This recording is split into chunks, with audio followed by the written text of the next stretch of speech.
ಇವತ್ತಿನ ಆಧ್ಯಾತ್ಮಿಕ ಪರಿಕಲ್ಪನವಾಗಿ ನಾವು ಅದ್ಭುತವಾದ ಅಂಶವನ್ನು ತಿಳ್ಕೊಳ್ಳೋಕೆ ಪ್ರಯತ್ನ ಮಾಡ್ತೀವಿ. ಸ್ನೇಹಿತರೆ, ನಾವು ಪ್ರತಿ ದಿವಸ ಅದ್ಭುತವಾದ ಜ್ಞಾನ ತಿಳ್ಕೊತಾ ಇದ್ದೀವಿ.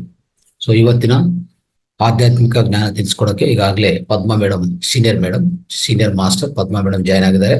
ಇವತ್ತಿನ ಆಧ್ಯಾತ್ಮಿಕ ಅಂಶ ಇರೋದನ್ನು ಇರುವ ಹಾಗೆ ಸ್ವೀಕರಿಸೋದು ಹೇಗೆ ಅಂತ ಅದ್ಭುತವಾದ ಜ್ಞಾನ ತಿಳ್ಕೊಂಡು.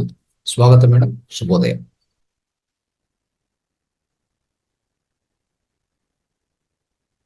Yes madam.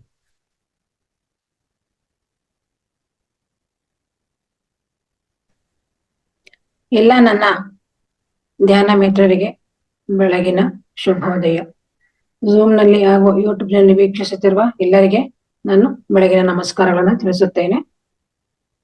ಹಾಗೂ ನಿಮ್ಮ ಎಲ್ಲರ ಆಧ್ಯಾತ್ಮಿಕ ಗುರುಗಳಾಗಿರುವಂತಹ ಬ್ರಹ್ಮರ್ಷಿ ಪಿತಾಮಹ ಡಾಕ್ಟರ್ ಸುಭಾಷ್ ಪತ್ರಿಜಿ ಹಾಗೂ ಗುರುಮಾತೆಯಾಗಿರುವ ಸ್ವರ್ಣಮಾಲಾ ಪತ್ರಿ ಅಮ್ಮನವರಿಗೆ ಶತಕೋಟಿ ಪಾದಾಭಿವಂದನೆಗಳು. ಆನಾಪಾನ ಸತಿ ಧ್ಯಾನವನ್ನು ಲೋಕಾರ್ಪಣೆ ಮಾಡಿಕೊಟ್ಟಂತಹ ಗೌತಮ ಬುದ್ಧ ಅವರಿಗೆ ಸಹ ನಾನು ಅನಂತ ಧನ್ಯವಾದಗಳನ್ನು ಸಲ್ಲಿಸುತ್ತೇನೆ. ಮತ್ತು ಮಹಾವತಾರ್ ಫೌಂಡೇಶನ್ ಅವರು ಹಮ್ಮಿಕೊಂಡಿರುವ ಪತ್ರಿಜಿಯವರ ಪರಿಕಲ್ಪನೆಗಳ ಕಾರ್ಯಕ್ರಮದಲ್ಲಿ ನನಗೆ ಈ ಒಂದು ಅದ್ಭುತವಾದ ಅವಕಾಶವನ್ನು ಕಲ್ಪಿಸಿಕೊಟ್ಟಿರುವಂತಹ ಆ ಫೌಂಡೇಶನ್ ನಲ್ಲಿ ಇರುವ ಪ್ರತಿಯೊಬ್ಬ ಸದಸ್ಯರಿಗೂ ಹಾಗೂ ವಿಶೇಷವಾಗಿ ರಂಗನಾಥ್ ಸರ್ಗೆ ನಾನು ನನ್ನ ಹೃತ್ಪೂರ್ವಕವಾದ ಧನ್ಯವಾದಗಳನ್ನು ಸಲ್ಲಿಸುತ್ತೇನೆ. ನನಗೆ ಮೊದಲಿಗೆ ಜನ್ಮವನ್ನು ನೀಡಿರುವಂತಹ ತಂದೆ ತಾಯಿಗಳಿಗೆ ಹಾಗೂ ನಮ್ಮೆಲ್ಲರಿಗೂ ಸ್ವಾತಂತ್ರ್ಯ ತಂದುಕೊಟ್ಟಂತಹ ಗಾಂಧೀಜಿಯವರಿಗೆ, ನಮಗೆ ಮತ್ತು ನಿಮಗೆ ಎಲ್ಲರಿಗೂ ಸಹ ಆಹಾರವನ್ನು ಒದಗಿಸಿಕೊಡುತ್ತಿರುವ ರೈತ ಬಾಂಧವರಿಗೆ, ನಮ್ಮೆಲ್ಲರನ್ನು ಶತ್ರುಗಳಿಂದ ಸಂರಕ್ಷಿಸುತ್ತಿರುವ ವೀರ ಯೋಧರಿಗೆ ಹಾಗೂ ನನಗೆ ಈ ಒಂದು ಅವಕಾಶವನ್ನು ಕಲ್ಪಿಸಿಕೊಟ್ಟಿರುವಂತಹ ನಮ್ಮ ಕುಟುಂಬದ ಸದಸ್ಯರಿಗೆ ನಾನು ಈ ಮೂಲಕ ನನ್ನ ಕೃತಜ್ಞತೆಗಳನ್ನು ಸಲ್ಲಿಸುತ್ತೇನೆ. ನನಗೆ ಮೊದಲಿಗೆ ಈ ಒಂದು ಆನಾಪಾನಸತಿ ಧ್ಯಾನವನ್ನು ಶ್ರೀಮತಿ ತುಳಸಿ ಕೃಷ್ಣಮೂರ್ತಿ ಮತ್ತು ತದನಂತರ ಸಂಪೂರ್ಣವಾಗಿ ಇದರ ಪರಿಚಯವನ್ನು ಮಾಡಿಕೊಟ್ಟಂತಹ ಶ್ರೀಮತಿ ಅಂಬಿಕಾ ಸುಭಾಷ್ ಅವರಿಗೂ ಸಹ ನಾನು ಈ ಒಂದು ವೇದಿಕೆಯಲ್ಲಿ ಹೃತ್ಪೂರ್ವಕವಾದ ಧನ್ಯವಾದಗಳನ್ನ ಸಲ್ಲಿಸುತ್ತೇನೆ. ಮಾಸ್ಟರ್ಸ್, ಇಷ್ಟು ಹೊತ್ತು ಅದ್ಭುತವಾದ ಸಂಗೀತ ನಿನಾದದೊಂದಿಗೆ ಧ್ಯಾನವನ್ನು ಮಾಡಿದಂತಹ ಎಲ್ಲ ನನ್ನ ಮಿತ್ರರಿಗೆ ನನ್ನ ಒಂದು ಅನಂತ ಧನ್ಯವಾದಗಳು. ಧ್ಯಾನ ತುಂಬಾ ಚೆನ್ನಾಗಿ ಮೂಡಿ ಬಂತು. ಮತ್ತು ಧ್ಯಾನದಕ್ಕೆ ಮುಂಚೆ ಓಂಕಾರವನ್ನು ಜಪ ಮಾಡಿಸಿ ತದನಂತರ ಧ್ಯಾನವನ್ನು ಮಾಡಿಸಿರ್ತಾರೆ. ಓಂಕಾರದಲ್ಲಿ ಸಹ ತುಂಬಾ ಅದ್ಭುತವಾದ ಶಕ್ತಿ ಅಡಗಿದೆ. ಈಗ ವಿಷಯಕ್ಕೆ ಬರೋಣ ಮಾಸ್ಟರ್ಸ್. ಸೃಷ್ಟಿಯ ರಹಸ್ಯ ಅಥವಾ ಇರುವುದನ್ನು ಇರುವ ಹಾಗೆ ಸ್ವೀಕರಿಸು. ಪ್ರಪಂಚದಲ್ಲಿ ಎಷ್ಟೊಂದೆಲ್ಲ ಪ್ರಕೃತಿ ಏನೆಲ್ಲ ಸೃಷ್ಟಿ ಮಾಡಿದೆ ಅಲ್ವಾ. ಪ್ರಕೃತಿಯ ಸೃಷ್ಟಿಯ ಮುಂದೆ ಮನುಷ್ಯನ ಪ್ರಯತ್ನ ಏನೇ ಇದ್ರೂ ಸಹ, ಎಷ್ಟೇ ವಿಜ್ಞಾನ ಮುಂದುವರೆದಿದ್ದರೂ ಸಹ ಪ್ರಕೃತಿಯಲ್ಲಿ ಇರುವ ಎಲ್ಲವನ್ನು ಸೃಷ್ಟಿ ಮಾಡೋದಕ್ಕೆ ಸಾಧ್ಯ ಇಲ್ಲ ಮನುಷ್ಯನ ಕೈನಲ್ಲಿ. ಈ ಪ್ರಕೃತಿಯ ಸೃಷ್ಟಿಯ ರಹಸ್ಯ ಅನ್ನೋದು ತುಂಬಾ ಅದ್ಭುತವಾಗಿದೆ. ಏನಪ್ಪಾ ಅಂತಂದ್ರೆ, ಈಗ ಆಧ್ಯಾತ್ಮಿಕತೆ ಅನ್ನೋದು ಸಹ ಅಷ್ಟೇ. ನಾವು ಎಷ್ಟೇ ತಿಳಿದುಕೊಂಡ್ರು ಸಹ ಇನ್ನೂ ತಿಳ್ಕೊಳ್ಳೋದು ಇದ್ದೇ ಇರುತ್ತೆ. ನಾವು ಅನ್ಕೊಬಹುದು ನಾನೆಲ್ಲ ತಿಳ್ಕೊಂಡ್ಬಿಟ್ಟಿದೆ ಅಂತ. ಇಲ್ಲ, ನಾವು ತಿಳಿತಾ ಇದ್ರೆ ಇನ್ನೂ ಅಗೆದಷ್ಟು ಬಗೆದಷ್ಟು ಅಂತ ಹೇಳ್ತಾರಲ್ಲ, ಅದೇ ರೀತಿ ಈ ಆಧ್ಯಾತ್ಮಿಕತೆ ಅನ್ನೋದು ಒಂದು ಸಮುದ್ರದ ಹಾಗೆ ತುಂಬಾ ಆಳ. ಹೇಗೆ ನಾವು ಒಂದು ಸಮುದ್ರವನ್ನ ನೋಡ್ತೇವೆ, ಆ ಸಮುದ್ರವನ್ನ ನಾವು ಅಳೆಯೋದಕ್ ಸಾಧ್ಯ ಇದೆಯಾ? ಅದರ ಉದ್ದ ಆಗ್ಲಿ, ಅದರ ಅಗಲ ಆಗ್ಲಿ, ಅದರ ನೀರ್ ಎಷ್ಟಿದೆ ಅಂತ ಆಗ್ಲಿ, ಅದರ ಆಳವನ್ನಾಗ್ಲಿ ನಾವು ಅಳೆಯೋದಕ್ಕೆ ಸಾಧ್ಯವಿಲ್ಲ. ಇದು ಒಂದು ಸೃಷ್ಟಿಯ ರಹಸ್ಯ. ಅದೇ ರೀತಿ ನಾವು ಆ ಸಮುದ್ರದ ಮೇಲ್ಭಾಗದಲ್ಲಿ ವೀಕ್ಷಿಸಿದಾಗ ನಮ್ಗೆ ಏನ್ ಕಾಣಿಸುತ್ತೆ? ಸಮುದ್ರದ ನೀರ್ ಕಾಣಿಸುತ್ತೆ, ಆಮೇಲೆ ಸಮುದ್ರದ ದಡದಲ್ಲಿರುವ ಮರಳು ಕಾಣಿಸುತ್ತೆ, ಮೇಲ್ಗಡೆ ಸಂಚರಿಸ್ತಾ ಇರುವಂತ ಮೀನುಗಳು, ಸಣ್ಣ ಸಣ್ಣ ಆ ಜಲಚರ ಪ್ರಾಣಿಗಳು ನಮ್ಗೆ ಕಾಣಿಸ್ತಾ ಇರುತ್ತೆ. ಆದ್ರೆ ನಾವು ಸಮುದ್ರದ ಒಳಗಡೆ ಇಳಿದಾಗ, ಅಂದ್ರೆ ಸಮುದ್ರದ ಆಳಕ್ಕೆ ಹೋದಾಗ ನಮ್ಗೆ ಸಮುದ್ರದ ಒಳಗಡೆ ಏನೇನಿದೆ ಅಂತ ನಮಗೆ ಅರಿವಾಗುತ್ತದೆ. ಸಮುದ್ರದ ಒಳಗಡೆ ಹೋಗ್ತಾ ಹೋಗ್ತಾ ಏನಪ್ಪ ನಮ್ಗೆ ಗೋಚರ ಆಗುತ್ತೆ ಅಂತಂದ್ರೆ ಅಲ್ಲಿ ದೊಡ್ಡ ದೊಡ್ಡ ಮೊಸಳೆಗಳು, ದೊಡ್ಡ ದೊಡ್ಡ ತಿಮಿಂಗಲಗಳು, ದೊಡ್ಡ ದೊಡ್ಡ ಮೀನುಗಳು ಗೋಚರ ಆಗುತ್ತೆ. ಅದೇ ರೀತಿ ನಾವು ಇನ್ನೂ ಆಳಕ್ಕೆ ಹೋದಾಗ ಏನನ್ನು ನಾವು ಕಾಣಬಹುದು ಅಂದ್ರೆ ಮುತ್ತು, ರತ್ನ, ಹವಳ, ವಜ್ರ, ವೈಡೂರ್ಯಗಳನ್ನೆಲ್ಲ ನಾವು ಕಾಣಬಹುದು. ಇದು ತುಂಬಾ ಆಳಕ್ಕೆ ಹೋದಾಗ ಮಾತ್ರ ಅದು ನಮ್ಗೆ ಲಭ್ಯವಾಗುತ್ತದೆ. ಅದೇ ರೀತಿ ನಾವು ಆಧ್ಯಾತ್ಮಿಕತೆಯಲ್ಲಿಯೂ ಸಹ ನಾವು ಮೇಲ್ನೋಟಕ್ಕೆ ನಮ್ಗೆ ಅನ್ನಿಸ್ಬೋದು ನಾವೆಲ್ಲವನ್ನೂ ತಿಳಿದುಕೊಂಡಿದ್ದೇವೆ ಅಂತ. ಆದ್ರೆ ನಾವು ಯಾವ ರೀತಿ ಸಮುದ್ರದ ಒಳಗಡೆ ಇಳಿದಾಗ ಮುತ್ತು ರತ್ನಗಳು ನಮ್ಗೆ ಯಾವ ರೀತಿ ಲಭ್ಯವಾಗುತ್ತೋ ಅದೇ ರೀತಿ ನಾವು ಈ ಆಧ್ಯಾತ್ಮಿಕತೆಯ ಒಳಗಡೆ ಹೋದಾಗ್ಲೇ ನಮ್ಗೆ ಅದರ ನಿಜವಾದ ಒಂದು ಸಾರಾಂಶ, ಅದರಲ್ಲಿರುವ ನಿಜವಾದ ತತ್ವ, ಅದರಲ್ಲಿರುವಂತ ಒಂದು ಅದ್ಭುತವಾದ ಮಹಾಜ್ಞಾನ ನಮ್ಗೆ ತಿಳಿಯುತ್ತದೆ. ಈ ಆಧ್ಯಾತ್ಮಿಕತೆ ಅನ್ನುವುದು ಸಹ ಒಂದು ದೊಡ್ಡ ಪ್ರಯಾಣ. ಅಂದ್ರೆ ಆ ಪ್ರಯಾಣಕ್ಕೆ ಒಂದು ಆದಿ ಅಂತ್ಯ ಅನ್ನೋದೇ ಇಲ್ಲ. ಎಷ್ಟು ಕಲಿತರು, ಎಷ್ಟು ತಿಳ್ಕೊಂಡ್ರು ಇನ್ನೂ ಸಹ ಇದೆ. ಯಾವ ರೀತಿ ನಾವು ಸಮುದ್ರದ ಒಂದು ಉದ್ದ ಅಗಲ ಅಳತೆಯನ್ನು ಕಂಡು ಹಿಡಿಯಲು ಸಾಧ್ಯವಿಲ್ಲವೋ ಅದೇ ರೀತಿ ಸಹ ಆಧ್ಯಾತ್ಮಿಕತೆ ಅನ್ನೋದು ಸಹ ಒಂದು ಅನಂತವಾದ ಪ್ರಯಾಣ. ಇದು ಒಂದು ಬ್ರಹ್ಮಾಂಡ, ಇದಕ್ಕೆ ಕೊನೆ ಅನ್ನುವುದೇ ಇಲ್ಲ. ಸೃಷ್ಟಿಯಲ್ಲಿ ಇರುವುದೆಲ್ಲವೂ ಅದ್ಭುತವೇ. ನೋಡಿ, ಸೃಷ್ಟಿಯಲ್ಲಿ ಒಂದು ಗಾಳಿ ಇರ್ಬೋದು, ಒಂದು ಸೂರ್ಯ ಇರ್ಬೋದು, ಚಂದ್ರ ಇರ್ಬೋದು, ಪ್ರತಿಯೊಂದು ಅದ್ಭುತನೇ ಅಲ್ವಾ. ನಾವು ಸೂರ್ಯನ ಏನೇ ವಿಜ್ಞಾನ ಮುಂದುವರೆದಿರೋ ನಾವು ಸೂರ್ಯನ ಸೃಷ್ಟಿ ಮಾಡಕ್ ಸಾಧ್ಯ ಇದೆಯಾ? ಇಲ್ಲ. ಹಾಗೆ ಚಂದ್ರನ ಸೃಷ್ಟಿ ಮಾಡಕ್ ಸಾಧ್ಯ ಇದೆಯಾ? ಇಲ್ಲ. ನಾವು ಗಾಳಿಯನ್ನ ಪ್ರಕೃತಿ ಕೊಡದೇ ಇದೆ, ಏನಂತೆ ಗಾಳಿ ನಾನೇ ಸೃಷ್ಟಿ ಮಾಡ್ತೀನಿ ಅಂತ ಹೇಳಕ್ ಸಾಧ್ಯ ಇದೆಯಾ? ಖಂಡಿತ ಇಲ್ಲ. ಇವೆಲ್ಲ ಒಂದು ಸೃಷ್ಟಿಯ ಮಹಾ ಅದ್ಭುತಗಳು ಅಂತಾನೆ ಹೇಳ್ಬಹುದು. ಈಗ ನಾವು ಸೃಷ್ಟಿಯಲ್ಲಿರೋದನ್ನ ಯಾವ್ದಾದ್ರು ಒಂದ್ರದ್ದು ನಾವು ಬೆಲೆ ತಿಳ್ಕೊಳ್ಬೇಕು ಅಂತಂದ್ರೆ ಆ ಒಂದು ವಸ್ತುವಿನ ಬೆಲೆ ಇರ್ಬೋದು, ಮನುಷ್ಯನ ಬೆಲೆ ಇರ್ಬೋದು, ಒಂದು ಯಾವ್ದರದಾದ್ರೂ ಬೆಲೆ ಇರ್ಬೋದು, ನಾವು ತಿಳ್ಕೊಳ್ಬೇಕು ಅಂತಂದ್ರೆ ಆ ವಸ್ತು ನಮ್ಮಿಂದ ದೂರ ಆದಾಗ ಅಥವಾ ನಮ್ಮಿಂದ ಕಣ್ಮರೆ ಆದಾಗ ಮಾತ್ರ ನಮಗೆ ಆ ವಸ್ತುವಿನ ಒಂದು ಬೆಲೆ ತಿಳಿಯುತ್ತದೆ. ಇದು ಒಂದು ಸೃಷ್ಟಿಯ ರಹಸ್ಯವೇ. ಈಗ ಉದಾಹರಣೆಗೆ, ಈಗ ನಾವು ಸೂರ್ಯ ನಮ್ಗೆ ಪ್ರತಿನಿತ್ಯ ಸೂರ್ಯ ಬೆಳಕನ್ನ ಕೊಡ್ತಾನೆ ಅಲ್ವಾ. ಸೂರ್ಯ ಎಷ್ಟು ಬೆಳಕು ಕೊಡ್ತಾನೆ, ಆದ್ರೆ ನಾವು ಎಷ್ಟೇ ಬಲ್ಬ್ಗಳನ್ನ, ಎಷ್ಟೇ ಕ್ಯಾಂಡಲ್ ಇರೋ ಬಲ್ಬ್ಗಳನ್ನ ನಾವು ತಯಾರು ಮಾಡಬಹುದು, ಆದ್ರೆ ಸೂರ್ಯನ ಒಂದು ಪ್ರಖರತೆಯ ಮುಂದೆ ಆ ಒಂದು ನಾವು ಕಂಡಿರುವಂತ ಬಲ್ಬ್ಗಳು ಎಷ್ಟೇ ಪ್ರಜ್ವಲಿಸ್ತಾ ಇದ್ರು ಸಹ ಸೂರ್ಯನ ಒಂದು ಪ್ರಕಾಶದ ಮುಂದೆ ಆ ಬಲ್ಬ್ಗಳು ಸಹ ಏನು ಬೆಳಕು ಜಾಸ್ತಿ ಕೊಡ್ತಾ ಇದೆ ಅಂತ ನಾವು ಹೇಳಕ್ ಸಾಧ್ಯ ಇಲ್ಲ. ಯಾಕೆಂದ್ರೆ ಆ ಸೂರ್ಯ ಅನ್ನೋದು ಒಂದು ಪ್ರಕೃತಿಯ ಒಂದು ನಿರ್ಮಾಣ. ಅದು ಕೋಟಿ ಕೋಟಿ ನಕ್ಷತ್ರಗಳು ಮಿನುಗಿದ್ರು ಸಹ ಸೂರ್ಯನ ಪ್ರಕಾಶಕ್ಕೆ ಸಮ ಆಗೋದಿಲ್ಲ. ಸೂರ್ಯನ ಕಾಂತಿಯಿಂದಲೇ ನಕ್ಷತ್ರಗಳು ಹೊಳಿತಾ ಇರ್ತವೆ, ಆದ್ರೆ ನಮ್ಗೆ ಅದು ಗೊತ್ತಾಗೋದಿಲ್ಲ.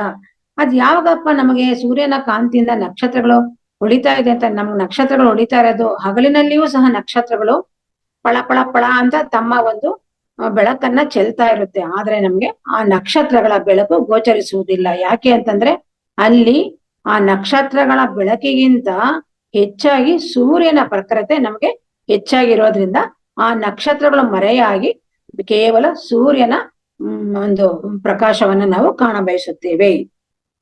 ಆದ್ರೆ ಸಂಜೆ ಆಗ್ತಾ ಆಗ್ತಾ, ರಾತ್ರಿ ಆಗ್ತಾ ಆಗ್ತಾ ಸೂರ್ಯನು ಮುಳುಗ್ತಾ ಹೋಗ್ತಾನೆ. ಸೂರ್ಯನ ಒಂದು ಅಸ್ತಮಯ ಆದ ನಂತರ ನಮಗೆ ಆ ನಕ್ಷತ್ರಗಳು ಒಂದೊಂದಾಗಿ ಗೋಚರ ಆಗ್ತಾ ಇರುತ್ತೆ. ಆವಾಗ ನಾವ್ ಅನ್ಕೊಳ್ತೇವೆ, ನಕ್ಷತ್ರಗಳು ಎಷ್ಟು ಚೆನ್ನಾಗಿದಾವೆ, ನಕ್ಷತ್ರಗಳಲ್ಲಿ ಎಷ್ಟು ಬೆಳಕು ಬರ್ತಾ ಇದೆ ಅಂತ. ಆದ್ರೆ ಈ ನಕ್ಷತ್ರಗಳ ಬೆಳಕು ಬೆಳಗ್ಗೆಯಿಂದಲೂ ಇರುತ್ತೆ, ಬೆಳಗ್ಗೆ ಇರುತ್ತೆ, ಮಧ್ಯಾಹ್ನ ಇರುತ್ತೆ, ಸಂಜೆನೂ ಇರುತ್ತೆ. ಆದ್ರೆ ನಮ್ಗೆ ಅದ್ರ ಬೆಳಕು ಗೊತ್ತಾಗದೆ ಯಾವಾಗ ಸೂರ್ಯ ಮರೆ ಆದಾಗ ನಮ್ಗೆ ಗೊತ್ತಾಗುತ್ತದೆ. ಅಂದ್ರೆ ಒಂದು ಬ್ಲ್ಯಾಕ್ ಆದಾಗ, ಒಂದು ಮರೆ ಆದಾಗ ಇನ್ನೊಂದು ಪ್ರಜ್ವಲಿಸುತ್ತೆ, ಇನ್ನೊಂದು ನಮ್ಗೆ ಗೋಚರ ಆಗುತ್ತೆ ಅಂತ ಹೇಳ್ತಾ ಇದ್ದಾರೆ.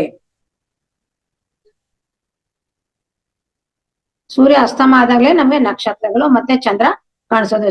ಚಂದ್ರ ಬೆಳಗ್ಗೆ ಹೊತ್ತು ಇರ್ತಾನೆ, ಆದ್ರೆ ನಮ್ಗೆ ಕಾಣಿಸೋದಿಲ್ಲ. ಆ ಸೂರ್ಯನ ಒಂದು ಪ್ರಜ್ವಲತೆಯ ಮುಂದೆ, ಒಂದು ಪ್ರಕಾಶದ ಮುಂದೆ ನಮ್ಗೆ ನಕ್ಷತ್ರ ಆಗ್ಲಿ ಚಂದ್ರ ಆಗ್ಲಿ ಕಾಣಿಸೋದಿಕ್ಕೆ ಸಾಧ್ಯ ಇಲ್ಲ. ಇದು ಒಂದು ಸೃಷ್ಟಿಯ ರಹಸ್ಯವೇ ಅಲ್ವಾ ಮಾಸ್ಟರ್ಸ್? ಈಗ ನಮ್ಗೆ ಭಗವಂತ ಪರಮಾತ್ಮ ನಮ್ಗೆ ನಮ್ಮ ದೇಹವನ್ನ ರಚನೆ ಮಾಡಿದ್ದಾನೆ. ಹಂಗೆ 2 ಕಣ್ಣು, ಬಾಯಿ, ಕಿವಿ, ಕೈ, ಕಾಲು, ನಮ್ಗೆ ದೇಹದ ಪ್ರತಿಯೊಂದು ಅಂಗಾಂಗಗಳನ್ನು ನಮ್ಗೆ ಕೊಟ್ಟಿರ್ತಾನೆ. ಆದ್ರೆ ನಮ್ಗೆ ಎಲ್ಲ ನಮ್ಮ ಹತ್ರ ಇರೋದ್ರಿಂದ ನಮ್ಗೆ ಇದರ ಬಗ್ಗೆ ಅದರ ಒಂದು ಬೆಲೆ, ಅದರ ಒಂದು ವ್ಯಾಲ್ಯೂ ನಮ್ಗೆ ಗೊತ್ತಿರೋದಿಲ್ಲ. ಅದೇ ನಮ್ಮಲ್ಲಿರುವ ಒಂದೇ ಒಂದು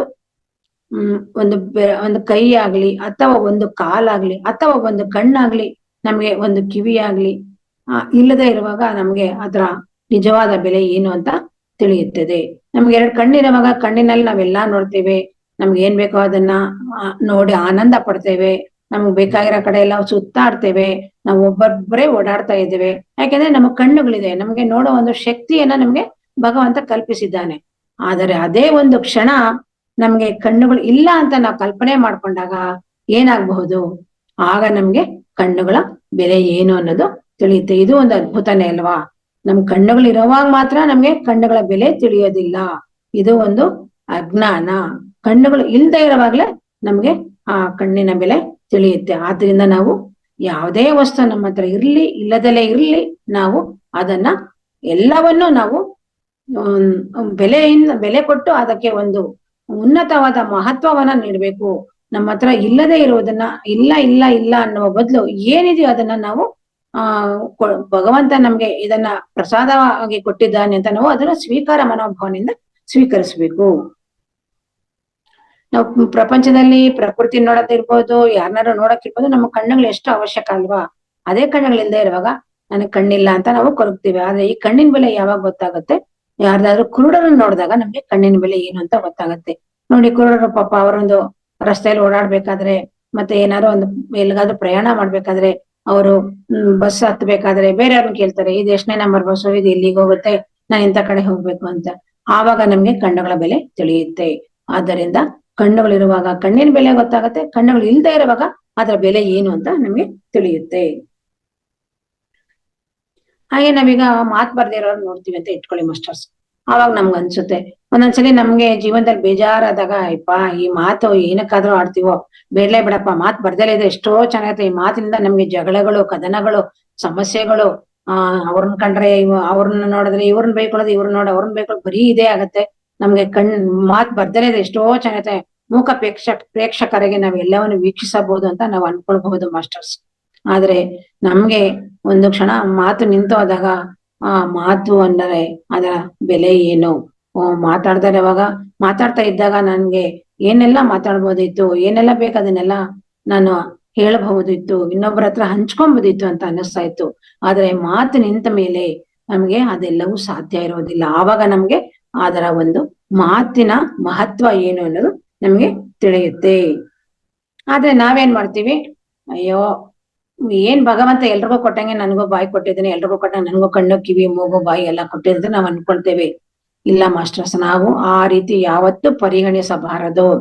ಭಗವಂತ ನಮ್ಗೆ ಏನನ್ನು ಕೊಟ್ಟಿದಾನೋ, ಏನನ್ನು ಕೊಟ್ಟಿಲ್ವೋ, ಪ್ರತಿಯೊಂದನ್ನು ಸಹ ನಾವು ತುಂಬಾ ಸಂತೋಷದಿಂದ ಅದಕ್ಕೆ ಹೆಚ್ಚಿನ ಮಹತ್ವವನ್ನ ಕೊಟ್ಟು, ನಮಗೆ ಒಂದ್ ಕೈ ಒಂದ್ ಕಣ್ಣಿದ್ಯಾ, ಬೇರೆಯವ್ರಿಗೆ ಅದು ಇಲ್ವಲ್ಲ, ಅದಕ್ಕಿಂತ ನಾವೆಷ್ಟೋ ನಾವು ಅದೃಷ್ಟವಂತರು ಅಂತ ನಾವು ಅದನ್ನ ಯಾವಾಗ ತಿಳ್ಕೊಂಡು ನಾವು ಜೀವನವನ್ನ ಮಾಡ್ತೇವೋ ಅದೇ ನಿಜವಾದ ಒಂದು ಜೀವನ, ನಿಜವಾದ ಒಂದು ಜ್ಞಾನ ಅಂತ ಹೇಳ್ತಾ ಇದ್ದಾರೆ. ಈಗ ನಾವು ಒಂದ್ ಕೈ ಇಲ್ಲ ಅಂದ್ಕೊಳ್ಳಿ, ಒಂದ್ ಕೈ ಇಲ್ದಿದ್ರೆ ನಮ್ ಕೈಲಿ ಕೆಲಸ ಮಾಡೋದಕ್ಕೆ ಆಗೋದಿಲ್ಲ. 2 ಕೈ ಇರುವಾಗ ನಾವ್ ಏನ್ ಕೆಲಸ ಬೇಕಿರೋ ಮಾಡ್ತೇವೆ. ಮನೆ ಕೆಲಸ ಇರ್ಬೋದು, ಕಚೇರಿ ಕೆಲಸ ಇರ್ಬೋದು, ಯಾವ್ದೇ ಕೆಲಸ ಇರ್ಬೋದು, ಯಾರನ್ನ ಅವಲಂಬಿಸುವುದಿಲ್ಲ.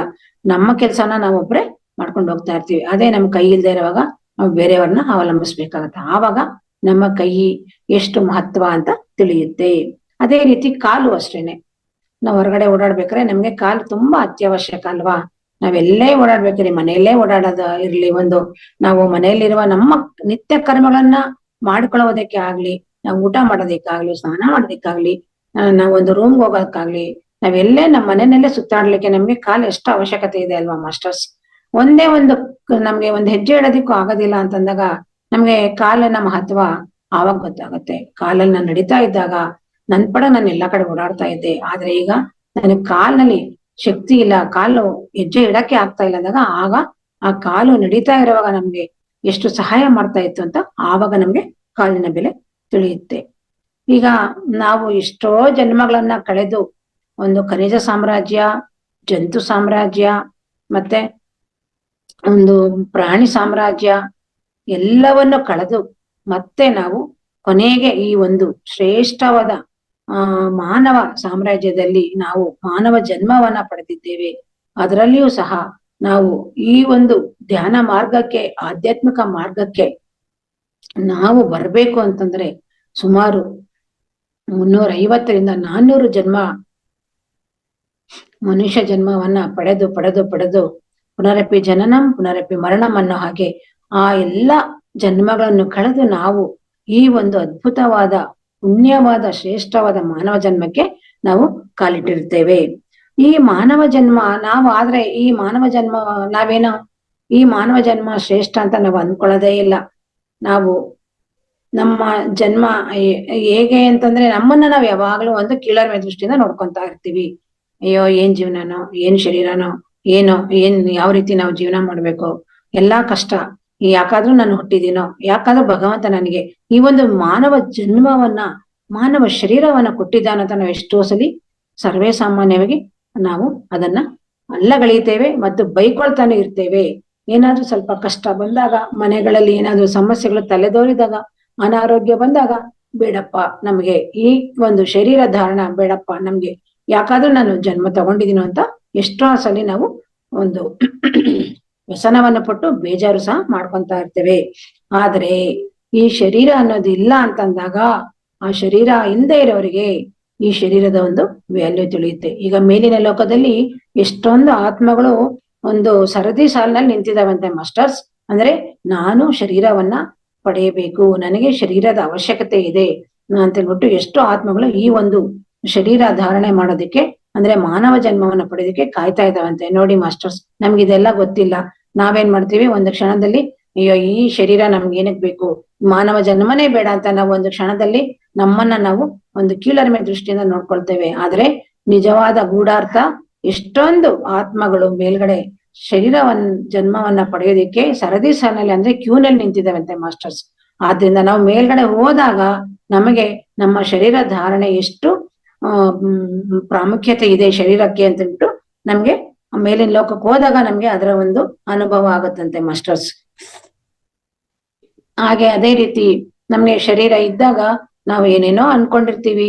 ನಾನು ಒಳ್ಳೆಯ ಜೀವನ ನಡೆಸ್ಬೇಕು, ನಾನು ಒಳ್ಳೆಯ ಮಕ್ಕಳನ್ನ ಚೆನ್ನಾಗಿ ವಿದ್ಯಾವಂತರನ್ನಾಗಿ ಮಾಡಬೇಕು, ನನ್ನ ಮಕ್ಕಳನ್ನ ಒಳ್ಳೆಯ ಅನುಕೂಲವಾಗಿರುವಂತಹ ಸ್ಥಿತಿವಂತ ಕುಟುಂಬಗಳಿಗೆ ಅವರನ್ನ ಮದುವೆ ಮಾಡಿ ಕಳಿಸ್ಬೇಕು, ಮತ್ತೆ ಅವರಿಗೆ ಒಳ್ಳೆಯ ಉದ್ಯೋಗಗಳು ದೊರೀಬೇಕು, ನನ್ನ ಮಕ್ಕಳು ವಿದೇಶದಲ್ಲಿ ಚೆನ್ನಾಗಿ ವ್ಯಾಸಂಗವನ್ನ ಮಾಡ್ಕೊಂಡು ಬರ್ಬೇಕು, ಮತ್ತೆ ನಾನು ದೊಡ್ಡದಾಗಿ ಮನೆಯನ್ನ ಕಟ್ಕೊಳ್ಬೇಕು, ನನ್ ಮಗಳಿಗೊಂದ್ ಮನೆ ಕಟ್ಕೊಡ್ಬೇಕು, ಮಗನ್ಗೊಂದ್ ಮನೆ ಕಟ್ಕೊಡ್ಬೇಕು, ಮತ್ತೆ ಅವ್ರ ಮಕ್ಕಳಿಗೆ ಈ ರೀತಿ ನಾವು ಏನೇನೋ ಆಸೆಗಳನ್ನ ಇಟ್ಕೊಂಡು ನಾವು ಜೀವನವನ್ನ ನಡೆಸ್ತಾ ಇರ್ತೇವೆ.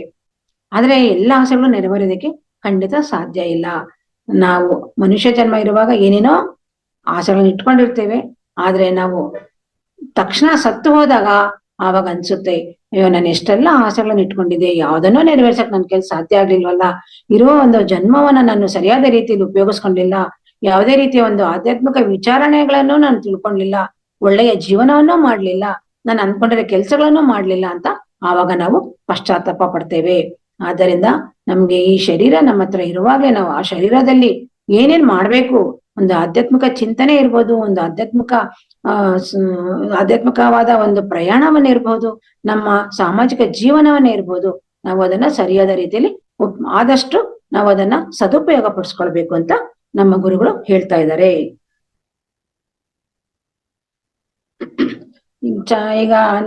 ಈಗ ನಮ್ಮ ವಿಜ್ಞಾನಿಗಳು ನಮ್ಮ ಭೂಮಿ ಮೇಲೆ ವಾಸ ಮಾಡ್ತಾ ಇದ್ರಲ್ಲ, ವಿಜ್ಞಾನಿಗಳು ಏನಪ್ಪಾ ಅಂದ್ರೆ ಚಂದ್ರಮಂಡಲ ಇನ್ನೂ ಚೆನ್ನಾಗಿದೆ, ನಮ್ಮ ಭೂಮಂಡಲಕ್ಕಿಂತ ಚಂದ್ರಮಂಡಲ ತುಂಬಾ ಅದ್ಭುತವಾಗಿದೆ, ಚಂದ್ರಮಂಡಲದಲ್ಲಿ ನಾವು ಜೀವನ ಮಾಡಬಹುದು, ಅಲ್ಲಿ ಇನ್ನೂ ಅದ್ಭುತವಾದ ಜೀವನ ಇದೆ ಅಂತ ಬಿಟ್ಟು ವಿಜ್ಞಾನಿಗಳೆಲ್ಲ ಏನ್ ಮಾಡಿದ್ರು, ಪರಿಶೋಧನೆ ಮಾಡಿ ಚಂದ್ರಮಂಡಲಕ್ಕೆ ಹೋಗ್ ಬಂದ್ರು.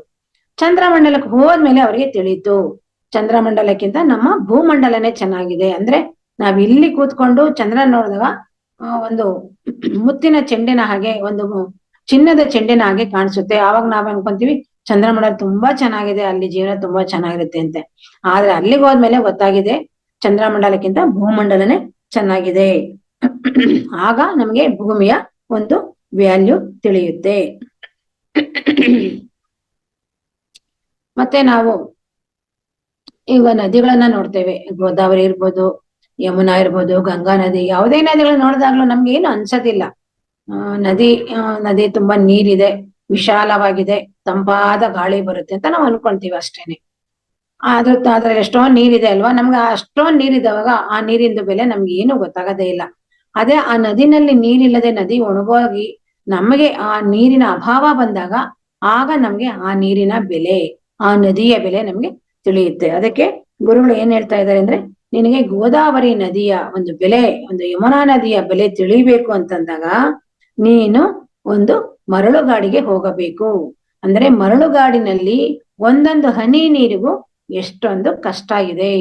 ಅಲ್ಲಿಗೆ ಹೋದಾಗ ನಾವು ಆವಾಗ ಜ್ಞಾಪಿಸ್ಕೊಳ್ತೇವೆ, ಓ ಗೋದಾವರಿ ನದಿಯಲ್ಲಿ, ಯಮುನಾ ನದಿಯಲ್ಲಿ, ಗಂಗಾ ನದಿಯಲ್ಲಿ ಎಷ್ಟೊಂದ್ ನೀರಿತ್ತಲ್ವಾ, ಅವಾಗ ನಾನು ಅದಕ್ಕೆ ಏನೋ ಬೆಲೆನೇ ಕೊಡ್ಲಿಲ್ಲ, ಇದೇನ್ ಮಹಾ ಅಂತ ನಾನು ಒಂದು ತಾತ್ಸಾರ ಮನೋಭಾವದಿಂದ ಅನ್ಕೊಂತಾ ಇದ್ದೆ. ಆದ್ರೆ ನಾನು ಮರುಭೂಮಿಗೆ ಬಂದ್ಮೇಲೆ ಆ ಗೋದಾವರಿ ನದಿಯಲ್ಲಿರುವ ನೀರು, ಯಮುನಾ ನದಿಯಲ್ಲಿರುವ ನೀರು ಎಷ್ಟೊಂದು ಅದಕ್ಕೆ ಒಂದು ನನ್ನ ಪ್ರಾಮುಖ್ಯತೆನ ಕೊಡ್ಬೇಕು, ಅದಕ್ಕೆ ಎಷ್ಟು ಬೆಲೆ ಇದೆ ಅನ್ನೋದು ಆ ಮರುಭೂಮಿನಲ್ಲಿ ಬಂದಾಗ, ಆ ಮರುಭೂಮಿಯಲ್ಲಿ ನಮ್ಗೆ ಒಂದೊಂದು ಹನಿ, ಒಂದು ಅರ್ಧ ಲೋಟ ನೀರ್ ಕುಡಿಬೇಕು ಅಂದ್ರೆ ನಮ್ಗೆ ಎಷ್ಟು ಕಷ್ಟ ಇದೆ ಅಂತ ಆವಾಗ ಗೊತ್ತಾಗತ್ತೆ. ಆವಾಗ ನದಿಯ ಬೆಲೆ ನಮ್ಗೆ ತಿಳಿಯುತ್ತೆ. ಈ ರೀತಿ ನಮ್ಗೆ ಯಾವ ವಸ್ತು ನಮ್ಮ ಹತ್ರ ಇರೋದಿಲ್ವೋ, ಯಾವ್ದು ನಮ್ಮ ಹತ್ರ ಯಥೇಚ್ಛವಾಗಿರುತ್ತೋ ಆವಾಗ ನಾವೇನ್ ಮಾಡ್ತೀವಿ, ಅದನ್ನ ಅಲ್ಲಗಳಿತೇವೆ. ಅದಿಲ್ದೇ ಇರುವಾಗ ನಾವ್ ಅದಕ್ಕೆ ಮಾನ್ಯತೆಯನ್ನ ಕೊಡ್ತೇವೆ. ಅದಕ್ಕೆ ಗುರುಗಳು ಹೇಳ್ತಾರೆ, ನಿಮ್ಮ ಹತ್ರ ಇಲ್ದೇ ಇರುವಾಗ ಅದಕ್ಕೆ ನೀವು ಮಾನ್ಯತೆಯನ್ನ ಕೊಡಬೇಡಿ, ಇರುವಾಗ್ಲೇ ನೀವು ಅದಕ್ಕೆ ಬೆಲೆನ ಕೊಡ್ಬೇಕು. ಯಾವುದೇ ವಸ್ತು, ಯಾವುದೇ ಒಂದು, ನಿಮ್ಮ ದೇಹ ಇರ್ಬೋದು, ನಿಮ್ಮ ಮಕ್ಕಳಿರ್ಬೋದು, ನಿಮ್ಮ ಸಂಬಂಧಗಳಿರ್ಬೋದು, ಯಾವುದೇ ನಿಮ್ಮ ಹತ್ರ ಇರ್ಬೋದು, ನೀವು ಅದಕ್ಕೆ ಇಲ್ಲದೆ ಇರುವಾಗ ಅದಕ್ಕೆ ಎಷ್ಟು ನೀವು ಪ್ರಾಮುಖ್ಯತೆನ, ಮಹತ್ವವನ್ನ ಕೊಡ್ತೀರೋ ಅದೇ ರೀತಿ ಅದಕ್ಕೆ ಇರುವಾಗ್ಲೇ ನೀವು ಅದಕ್ಕೆ ಅಷ್ಟು ಬೆಲೆಯನ್ನ ಕೊಡ್ಬೇಕು ಅಂತ ಹೇಳ್ತಾ ಇದ್ದಾರೆ. ಮಾನವನ ಜನ್ಮದ ವ್ಯಾಲ್ಯೂ ನಮ್ಗೆ ಯಾವಾಗ ತಿಳಿಯುತ್ತೆ ಅಂದ್ರೆ, ನಾವು ಜಂತು ಸಾಮ್ರಾಜ್ಯದಲ್ಲಿದ್ದಾಗ ನಾವು ಮಾನವ ಜನ್ಮ ಶ್ರೇಷ್ಠ ಅಂತ ತಿಳ್ಕೊಳ್ತೇವೆ. ಹೌದಲ್ವಾ? ಈಗ ನಾವು ಎಷ್ಟು ದಾರಿಲಿ ಹೋಗ್ಬೇಕಾದ್ರೆ ಎಷ್ಟು ಪ್ರಾಣಿಗಳನ್ನೆಲ್ಲಾ ನೋಡ್ತೀವಿ, ಅದು ತನ್ನ ಜೀವನ ಅದೇ ನಡ್ಸ್ಕೊಬೇಕು, ಅದೇ ಹೋಗಿ ದುಡ್ಕೊಬೇಕು, ಅದ್ರ ಕಾಯಿಲೆ ಬರ್ಲಿ ಅದೇ ನೋಡ್ಕೊಬೇಕು, ಅದೆಲ್ಲಂದ್ರೆ ಅಲ್ಲೇ ಮಲ್ಗುತ್ತೆ, ಎಲ್ಲಂದ್ರಲ್ಲೇ ಹೋಗುತ್ತೆ. ಆದ್ರೆ ಮನುಷ್ಯ ಹಾಗಲ್ವಲ್ಲ ಮಾಸ್ಟರ್ಸ್, ತನಗೆ ಏನ್ ಬೇಕೋ ಅದನ್ನ ದುಡ್ಕೊಂತಾನೆ, ತನ್ನೊಂದ್ ಮನೆ ಮಾಡ್ಕೊಂತಾನೆ, ತನ್ನ ಜೀವನ ಯಾವ ರೀತಿ ಬೇಕು ಆ ರೀತಿ ರೂಪಿಸ್ಕೊಳ್ತಾನೆ. ಆದ್ರೆ ಪ್ರಾಣಿ ಜನ್ಮ ಆ ರೀತಿ ಅಲ್ಲ ಅಲ್ವಾ? ಆವಾಗ್ಲೇ ನಮಗ್ ಗೊತ್ತಾಗೋದು, ಪ್ರಾಣಿ ಜನ್ಮದಲ್ಲಿದ್ದಾಗ ಮನುಷ್ಯನ ಜನ್ಮ ನಮ್ಗೆ ತಿಳಿಯುತ್ತೆ. ಯಾವಾಗ ನಮ್ಗೆ ರಾತ್ರಿ ಹಗಲು ಕಳೀತಾ ಇದ್ರೆ, ರಾತ್ರಿ ಇದ್ದಾಗ ಹಗಲಿನ ಬೆಲೆ, ಹಗಲಿದ್ದಾಗ ರಾತ್ರಿ ಬೆಲೆ ತಿಳಿಯುತ್ತೆ. ನಮ್ಗೆ ರಾತ್ರಿ ಹಗಲು ಅನ್ನೋದು ನಮ್ ಜೀವನದಲ್ಲಿ ಇಲ್ಲ ಅಂತಂದ್ರೆ ನಾವು ಆರೋಗ್ಯವಾಗಿ ಬದುಕೋದಕ್ಕೆ ಸಾಧ್ಯ ಇಲ್ಲ ಮಾಸ್ಟರ್ಸ್. ಯಾಕೆ ಅಂತಂದ್ರೆ ಬೆಳಗ್ಗೆ ಆಗಿದ ತಕ್ಷಣ ನಮ್ಗೆ ಸೂರ್ಯ ಎಷ್ಟು ಚೆನ್ನಾಗಿ ನಮ್ಮನ್ನ ಎದ್ದೊಳ್ಬೇಕು ಅಂತ ನಮ್ಮನ್ನ ಒಂದು ಎಬ್ರಿಸ್ತಾನೆ. ನಮ್ಮನ್ನ ಒಂದು ಸೂರ್ಯನ ಒಂದು ಉದಯ ಆಗ್ತಾ ಇದ್ದಂಗೆ ನಮ್ಗೆಲ್ರಿಗೂ ಎದ್ದೊಳ್ಬೇಕು ಅಂತ ನಮ್ಮಲ್ಲಿ ಒಂದು ಜ್ಞಾನ ಬರುತ್ತೆ. ಅದೇ ರೀತಿ ಮಧ್ಯಾಹ್ನ ಆಗ್ತಾ ಆಗ್ತಾ ಆಗ್ತಾ ಸಂಜೆ ಆಗ್ತಾ ಆಗ್ತಾ ನಾವೆಲ್ಲರೂ ಆಗ್ಲೇ ಸುಸ್ತಾಗ್ತಾ ಬಂದ್ಬಿಡ್ತೀವಿ.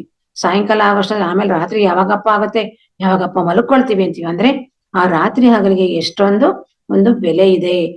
ಪ್ರಕೃತಿ ಹಗಲು ಮನುಷ್ಯನಿಗೆ ಎಷ್ಟು ಅವಶ್ಯಕತೆ ಇದೆಯೋ ರಾತ್ರಿಯೂ ಸಹ ಅಷ್ಟೇ ಅವಶ್ಯಕತೆ ಇದೆ.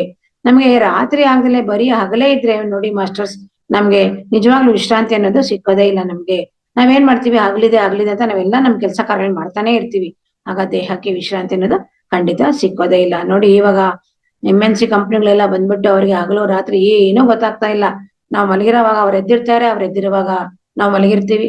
ನಾವು ಊಟ ಮಾಡುವಾಗ ಅವ್ರು ಕೆಲಸ ಮಾಡ್ತಾ ಇರ್ತಾರೆ, ಅವ್ರು ಕೆಲಸ ಮಾಡ್ತಿರುವಾಗ ನಾವು ಊಟ ಮಾಡ್ತಿರ್ತೀವಿ. ಅಂದ್ರೆ ಆ ಹಗಲು ರಾತ್ರಿ ಅನ್ನೋದಕ್ಕೆ ಒಂದು ತಾರತಮ್ಯ ಬೆಲೆ ಅನ್ನೋದು ಇಲ್ಲದಲೆ ಅವರೆಲ್ಲರೂ ಸಹ ಇಂದಿನ ದಿನಗಳಲ್ಲಿ ಎಷ್ಟು ಅನಾರೋಗ್ಯವಂತರಾಗಿದ್ದಾರೆ ಅಂದ್ರೆ, ಅವ್ರ ಕೈ ತುಂಬಾ ಹಣ ಇದೆ, ಅವ್ರು ಬೇಕಾದ ಜೀವನ ಮಾಡ್ತಾರೆ, ಎಂಜಾಯ್ಮೆಂಟ್ ಮಾಡ್ತಾರೆ. ಆದ್ರೆ ಅದು ಸರಿಯಾದ ಜೀವನ ಕ್ರಮ ಅಲ್ಲ.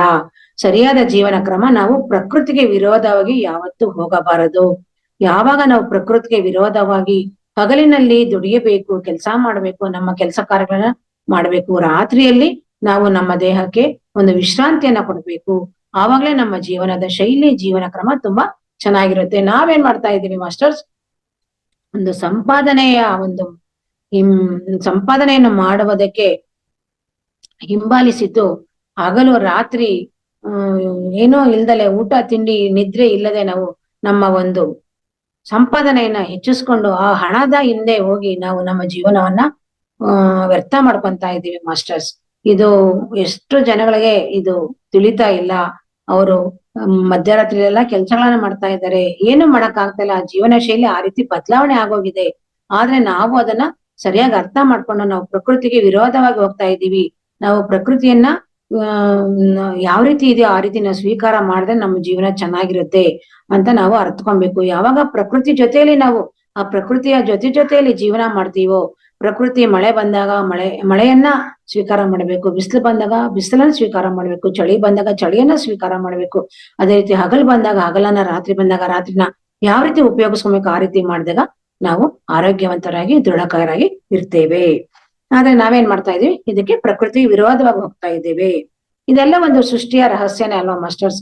ರಾತ್ರಿ ಇರ್ಬೋದು, ಈಗ ವಿಜ್ಞಾನಿಗಳಿಂದ ಏನಾದ್ರೂ ಹಗಲನ್ನ ರಾತ್ರಿನ ಹಗಲ್ ಮಾಡಕ್ ಸಾಧ್ಯ ಇದೆಯಾ? ಖಂಡಿತ ಸಾಧ್ಯ ಇಲ್ಲ. ನಾವು ಸತ್ತಾಗ ನಮಗೆ ನಮ್ಮ ಜೀವನದ ನಿಜವಾದ ಮೌಲ್ಯ ತಿಳಿಯುತ್ತೆ. ಸತ್ತು ನಾವು ಮೇಲ್ಗಡೆ ಹೋದಾಗ, ಅಯ್ಯೋ ನಾನು ಬದುಕಿದ್ದಾಗ ಏನೆಲ್ಲಾ ಮಾಡ್ಬೇಕು ಅಂತ ಆಸೆ ಆಕಾಂಕ್ಷೆಗಳನ್ನ ಇಟ್ಕೊಂಡಿದ್ದೆ, ಏನು ಮಾಡ್ಲೇ ಇಲ್ಲ. ಅಪ್ಪ ಅಮ್ಮನ್ ಚೆನ್ನಾಗ್ ನೋಡ್ಕೊಬೇಕು ಅನ್ಕೊಂಡಿದ್ದೆ, ಮಕ್ಕಳನ್ನ ಚೆನ್ನಾಗ್ ಬೆಳೆಸ್ಬೇಕು ಅಂತ ಅನ್ಕೊಂಡಿದ್ದೆ ಅಂತ ಅನ್ಕೊಳ್ತೇವೆ. ಆದ್ರೆ ನಾವು ಸತ್ತೋದ್ಮೇಲೆ ಏನು ಮಾಡಕ್ಕೆ ಸಾಧ್ಯ ಇಲ್ಲ. ಆವಾಗ ಗೊತ್ತಾಗತ್ತೆ ಅಪ್ಪ ಅಮ್ಮ ಅಂದ್ರೆ ಏನು, ತಂದೆ ತಾಯಿಗಳ ಬೆಲೆ ಏನು ಅಂತ ನಮ್ಗೆ ತಿಳಿಯುತ್ತೆ.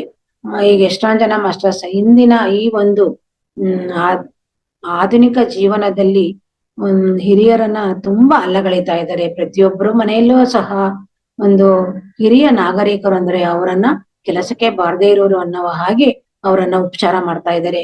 ಯಾರನ್ನ ಒಂದ್ 10 ಜನಗಳನ್ನ ವಿಚಾರಿಸಿ 10 ಮನೆಗಳನ್ನ ನಾವು ಒಂದು ಸಂದರ್ಶನ ಮಾಡಿದಾಗ ಅಲ್ಲಿರುವ ಹಿರಿಯ ನಾಗರಿಕರು ಏನ್ ಹೇಳ್ತಾ ಇದ್ದಾರೆ, ಸಾಕಪ್ಪ ನಮ್ ಜೀವನ ಸಾಕಾಗೋಗಿದೆ, ನಮ್ಗೆ ಈ ಮಕ್ಕಳ ಜೊತೆಲಿ ನಾವು ಜೀವನ ಮಾಡಕ್ ಆಗೋದಿಲ್ಲ, ನಮ್ಗೆ ಜೀವನ ಬೇಡ ಅಂತ ಅನ್ನಿಸ್ಬಿಟ್ಟಿದೆ ಅಂತ ಹೇಳ್ತಾರೆ. ಅಂದ್ರೆ ಈ ಹಿಂದಿನ ಪೀಳಿಗೆಯವರು ಹಿರಿಯರಿಗೆ ಗೌರವ ಕೊಡ್ತಾ ಇಲ್ಲ, ಹಿರಿಯರನ್ನ ನೋಡ್ಕೊಬೇಕು ಅನ್ನೋ ಒಂದು ಮನೋಭಾವನೆ ಅವರಲ್ಲಿ ಬೆಳೀತಾ ಇಲ್ಲ. ಅವರೆಲ್ಲರೂ ಸಹ ದುಡಿಮೆ ಆ ಒಂದು ದುಡಿಮೆ ಮಾಡೋ ಒಂದು ಹಣದ ಹಿಂದೆ ಬಿದ್ದು ತಮ್ಮ ಜೀವನವನ್ನ, ತಮ್ಮ ಸಂಬಂಧಗಳನ್ನ, ತಮ್ಮಲ್ಲಿರುವಂತಹ ತಂದೆ ತಾಯಿಗಳ ಒಂದು ಬೆಲೆಯನ್ನ ಎಲ್ಲವನ್ನು ಕಳ್ಕೊಳ್ತಾ ಇದ್ದಾರೆ ಮಾಸ್ಟರ್ಸ್. ಅವರಿಗೆ ಸಂಬಂಧಗಳಿಗಿಂತ ಒಂದು ಸಂಪತ್ತೇ ಜಾಸ್ತಿ ಆಗೋಗಿ ಎಲ್ಲರೂ ಒಂದು ಲಕ್ಷಗಳ ಕೋಟಿಗಳನ್ನ ಸಂಪಾದನೆ ಮಾಡ್ಬೇಕು, ನಾನ್ ಕಾರ್ ತಗೊಬೇಕು, ಬಂಗ್ಲೆ ತಗೊಬೇಕು, ನನ್ ಮಗನಿಗೆ ಸೈಟ್ ಮಾಡ್ಬೇಕು, ಮಕ್ಕಳಿಗೆ ಸೈಟ್ ಮಾಡ್ಬೇಕು, ಮೊಮ್ಮಕ್ಳಿಗೆ ಸೈಟ್ ಮಾಡ್ಬೇಕು, ಬರೀ ಇಂತ ಒಂದು ಯೋಚನೆಯಲ್ಲಿಯೇ ತಮ್ಮ ಜೀವನವನ್ನ ವ್ಯರ್ಥ ಮಾಡ್ಕೊಂಡು ಮನೇಲಿರುವ ತಂದೆ ತಾಯಿಗಳನ್ನ, ಹಿರಿಯ ವ್ಯಕ್ತಿಗಳನ್ನ ತುಂಬಾ ಮೂಲೆ ಗುಂಪು ಮಾಡಿ ಅವರೆಲ್ಲರೂ ಇಷ್ಟೊಂದು ಜನ ಒಂದು ಡಿಪ್ರೆಷನ್ಗೆ ಹೋಗ್ತಾ ಇದ್ದಾರೆ, ವೃದ್ಧಾಶ್ರಮಗಳಿಗೆ ಸೇರ್ಕೊಂತಾ ಇದ್ದಾರೆ. ಅವ್ರ ಹತ್ರ ಕೋಟಿ ಆಸ್ತಿಗಳಿದ್ರು ಸಹ ವೃದ್ಧಾಶ್ರಮಗಳಲ್ಲಿ ಅವರು ಸೇರ್ಕೊಂತಾ ಇದ್ದಾರೆ. ಆದ್ರೆ ಅವರಿಗೆ ತಂದೆ ತಾಯಿಗಳ ಬೆಲೆ ಯಾವಾಗ ತಿಳಿಯುತ್ತೆ? ಅವರು ತಂದೆ ತಾಯಿ ಆದಾಗ, ಅಂದ್ರೆ ಅವ್ರ ಮಕ್ಕಳು ದೊಡ್ಡವರಾಗಿ ಅವ್ರನ್ನ ಅವ್ರು ನೋಡ್ಕೊಳ್ಳೋವಾಗ, ನಾವ್ ನಮ್ ತಂದೆ ತಾಯಿನ ಸರಿಯಾಗಿ ನೋಡ್ಕೊಳ್ಲಿಲ್ಲ ಅಂತ ಆವಾಗ ಪಶ್ಚಾತ್ತಾಪ ಪಡ್ತಾರೆ. ಆದ್ರೆ ಅಷ್ಟೊತ್ತಿಗೆ ಕಾಲ ಮಿಂಚಿ ಹೋಗಿರುತ್ತೆ ಮಾಸ್ಟರ್ಸ್. ಮಿಂಚಿ ಹೋದ ಕಾರ್ಯಕ್ಕೆ ಚಿಂತಿಸಿ ಫಲವಿಲ್ಲ ಅಂತ ಹಾಗೆ ನಾವು ನಮ್ ತಂದೆ ತಾಯಿಗಳಿರ್ಬೋದು, ನಮ್ಮ ಮನೆಯಲ್ಲಿರುವ ಯಾವುದೇ ಹಿರಿಯ ವ್ಯಕ್ತಿಗಳನ್ನು ಸಹ ನಾವು ಅವರಿಗೆ ಒಳ್ಳೆಯ ಒಂದು ಬೆಲೆಯನ್ನು ಕೊಟ್ಟು ಅವರನ್ನ ನಾವು ನೋಡ್ಕೊಳ್ಬೇಕು. ಅವ್ರು ಸತ್ತೋದ್ಮೇಲೆ ನಮ್ಗೆ ಅವ್ರ ವ್ಯಾಲ್ಯೂ ತಿಳಿಯುತ್ತೆ. ಆವಾಗ ಅನ್ಕೊಳ್ತೀವಿ ಮನೆಯಲ್ಲಿ ಒಂದು ಹಿರಿತಲೆ ಅನ್ನೋದು ಇರ್ಬೇಕಾಗಿತ್ತು, ಅವ್ರಿದ್ದಾಗ ನಾನು ಅವ್ರನ್ನ ಅರ್ಥ ಮಾಡ್ಕೊಂಡಿಲ್ವಲ್ಲ ಅಂತ. ಈ ರೀತಿ ನಾವ್ ಎಷ್ಟೊಂದು ಇವೆಲ್ಲವೂ ಒಂದು ಸೃಷ್ಟಿಯ ನಿಯಮಗಳು ಮಾಸ್ಟರ್ಸ್. ಇವೆಲ್ಲವೂ ಸಹ ನಾವು ಅವ್ರು ನಮ್ಮನ್ನ ಯಾವ ರೀತಿ ಮಕ್ಕಳನ್ನ ಚೆನ್ನಾಗಿ ಬೆಳೆಸಿ ನೋಡ್ಕೊಂತಾರೆ, ಅವ್ರು ಯಾವ್ದೇ ಒಂದು ನಮ್ಮಿಂದ ಅಪೇಕ್ಷೆ ಇದ್ದಲ್ಲೇ ನಮ್ಮನ್ನ ಬೆಳೆಸ್ತಾರೆ. ಅದೇ ರೀತಿ ನಾವು ಸಹ ದೊಡ್ಡವರಾದ್ಮೇಲೆ ನಮ್ಮ ತಂದೆ ತಾಯಿಗಳನ್ನ, ನಮ್ಮಲ್ಲಿ ಇರುವ ಹಿರಿಯ ವ್ಯಕ್ತಿಗಳನ್ನ ನಾವು ಚೆನ್ನಾಗಿ ನೋಡ್ಕೊಳ್ಳೋದು ನಮ್ಮ ಆದ್ಯ ಕರ್ತವ್ಯ. ನಾವೆಲ್ಲ ಸರಿಯಾಗಿ ನೋಡ್ಕೊಂಡ್ರೆ ವೃದ್ಧಾಶ್ರಮಗಳೆಲ್ಲ ಏನಕ್ಕೆ ಉದ್ಭವ ಆಗುತ್ತೆ ಮಾಸ್ಟರ್ಸ್? ನಾವೆಲ್ಲ ಸರಿಯಾಗಿ ನೋಡ್ಕೊಳ್ಳೋದಿಲ್ಲ, ಅವ್ರನ್ನೆಲ್ಲ ಮೂಲೆ ಗುಂಪು ಮಾಡಿರೋದ್ರಿಂದ ವೃದ್ಧಾಶ್ರಮಗಳು ಗಲ್ಲಿಗೂ ರೋಡ್ಗೂ ಊರಲ್ಲೂ ವೃದ್ಧಾಶ್ರಮಗಳು ಸ್ಥಾಪಿತ ಆಗಿದಾವೆ.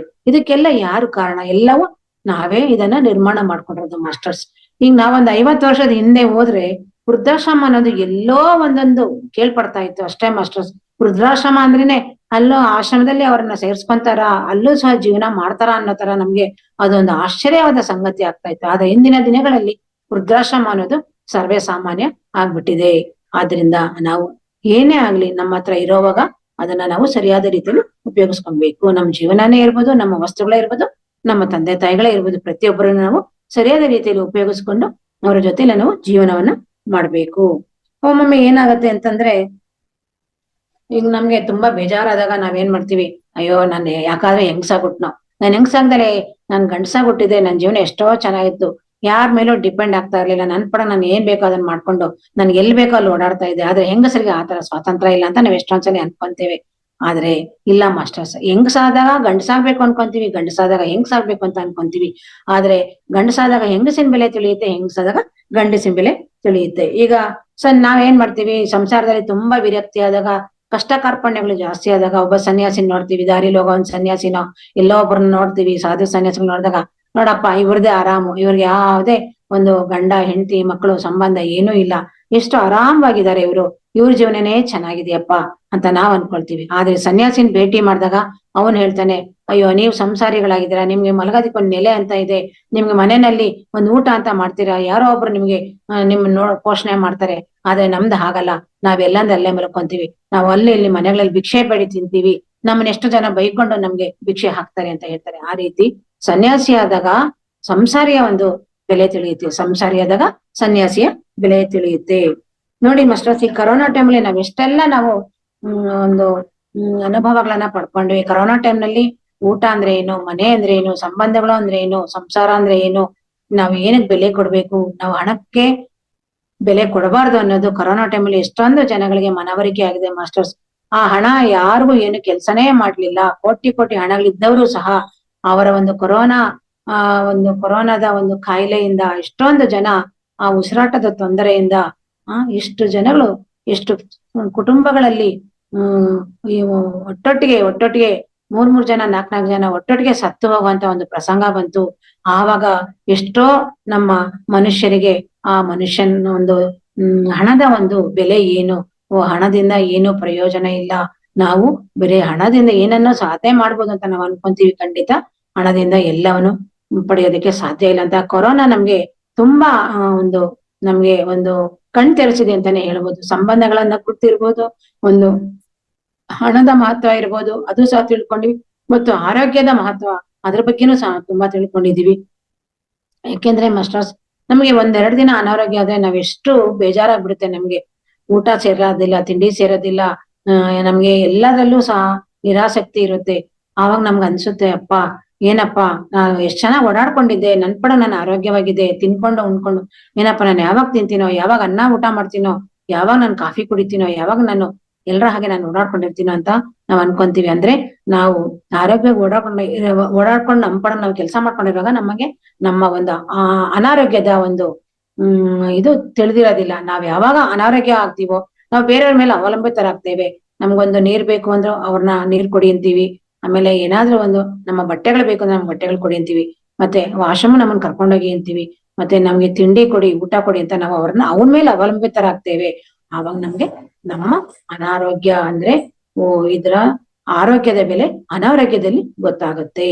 ಆಮೇಲೆ ಧನವಂತನ ಬೆಲೆ ಬಡತನದಲ್ಲಿ ಗೊತ್ತಾಗುತ್ತೆ. ನಮ್ಮ ಹತ್ರ ಹಣ ಇಲ್ದೇ ಇರುವಾಗ ನಮ್ಗೆ ಹಣದ ಬೆಲೆ ತಿಳಿಯುತ್ತೆ. ಅದೇ ನಮ್ಮ ಹತ್ರ ಹಣದ ಸುರಿಮಳೆ ಆಗ್ತಾ ಇರುವಾಗ ನಮ್ಗೆ ಹಣದ ಬೆಲೆ ತಿಳಿಯೋದಿಲ್ಲ. ಅದೇ ರೀತಿ ಅನಾರೋಗ್ಯ ಇದ್ದಾಗ ಆರೋಗ್ಯದ ಬೆಲೆ, ಈ ರೀತಿ ಪ್ರತಿಯೊಂದು ಸಹ ಇವೆಲ್ಲವೂ ಸಹ ನಮಗೆ ಒಂದು ಭಗವಂತ ಕೊಟ್ಟಿರುವ ಒಂದು ಗಿಫ್ಟ್, ಒಂದು ಅದೃಷ್ಟ ಅಂತಾನೆ ನಾವ್ ಹೇಳ್ಬೋದು. ಅದಕ್ಕೋಸ್ಕರ ನಾವ್ ಯಾವಾಗ್ಲೂ ಸಹ ನಮ್ಮನ್ನ ನಾವು ಕೀಳ ದೃಷ್ಟಿಯಲ್ಲಿ ನೋಡ್ಕೊಬಾರ್ದು. ಯಾವಾಗ್ಲೂ ನಾವು ನಮ್ಮನ್ನ ಯಾವಾಗ್ಲೂ ಒಂದು ಮಹತ್ವವಾದ ಬೆಲೆಯನ್ನ ಕೊಟ್ಟು ನಮ್ಮನ್ನ ನಾವು, ನಮ್ಮ ಜೀವನವನ್ನೇ ಇರ್ಬೋದು, ನಮ್ಮ ಒಂದು ದೇಹವನ್ನೇ ಇರ್ಬೋದು, ನಾವು ಅದನ್ನ ತುಂಬಾ ಬೆಲೆ ಕೊಟ್ಟು ನಾವು ಅದನ್ನ ಪರಿಗಣಿಸಬೇಕು.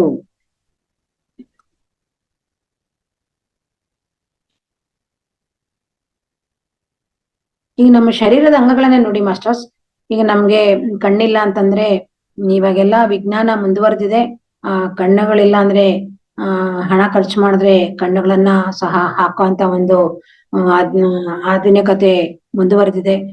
ಹೃದಯದ ಒಂದು ಶಸ್ತ್ರಚಿಕಿತ್ಸೆ ಮಾಡ್ತಾರೆ, ಒಂದು ಮೂತ್ರಪಿಂಡಗಳನ್ನ ತೆಗೆದು ಮೂತ್ರಪಿಂಡಗಳನ್ನ ಅಳವಡಿಸ್ತಾರೆ. ಅನ್ನಷ್ಟು ಒಂದು ವಿಜ್ಞಾನ ಮುಂದುವರೆದಿದೆ ಮಾಸ್ಟರ್ಸ್. ಆದ್ರೂ ಸಹ ನಾವು ಎಷ್ಟು ಒಂದು ಮೂತ್ರಪಿಂಡದ ಒಂದು ಶಸ್ತ್ರಚಿಕಿತ್ಸೆ ಆಗ್ಬೇಕಂದ್ರೆ ಲಕ್ಷಾಂತರ ರೂಪಾಯಿ ಖರ್ಚು ಮಾಡ್ಬೇಕಾಗತ್ತೆ, ಕೋಟ್ಯಾಂತರ ರೂಪಾಯಿ ನಾವು ಖರ್ಚು ಮಾಡ್ಬೇಕಾಗತ್ತೆ. ಆವಾಗ ನಮ್ಗೆ ನಿಜವಾದ ಅರಿವಾಗುತ್ತೆ ಅಲ್ವಾ, ನಮ್ಮ ಮೂತ್ರಪಿಂಡಕ್ಕೆ ಎಷ್ಟು ಬೆಲೆ ಇದೆ. ಒಂದು ಹೃದಯದ ಶಸ್ತ್ರಚಿಕಿತ್ಸೆ ನಡಿಬೇಕಾದ್ರೂ ಅಷ್ಟೇ ಲಕ್ಷಾಂತರ ರೂಪಾಯಿ ಖರ್ಚಾಗತ್ತೆ.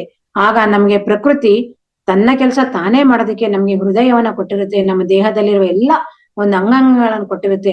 ಅದು ತನ್ನ ಪಡೆಗೆ ತನ್ನ ಕೆಲಸನ ಮಾಡ್ತಾ ಇರುತ್ತೆ ಅಲ್ವಾ ಮಾಸ್ಟರ್ಸ್. ಆಗ ನಮ್ಗೆ ಅದ್ರದ್ದು ಬೆಲೆ ಗೊತ್ತಾಗಲ್ಲ. ಅದೇ ನಮ್ಗೆ ಹೃದಯದ ಏನಾದ್ರೂ ಒಂದು ತೊಂದರೆ ಬಂದಾಗ ನಾವು ಆಸ್ಪತ್ರೆಗಳಲ್ಲಿ ಭೇಟಿ ನೀಡಿ ಶಸ್ತ್ರಚಿಕಿತ್ಸೆ ಮಾಡಿದಾಗ ಆಗ ನಮ್ಗೆ ಆ ಹೃದಯದ ಒಂದು ಬೆಲೆ ಗೊತ್ತಾಗುತ್ತೆ.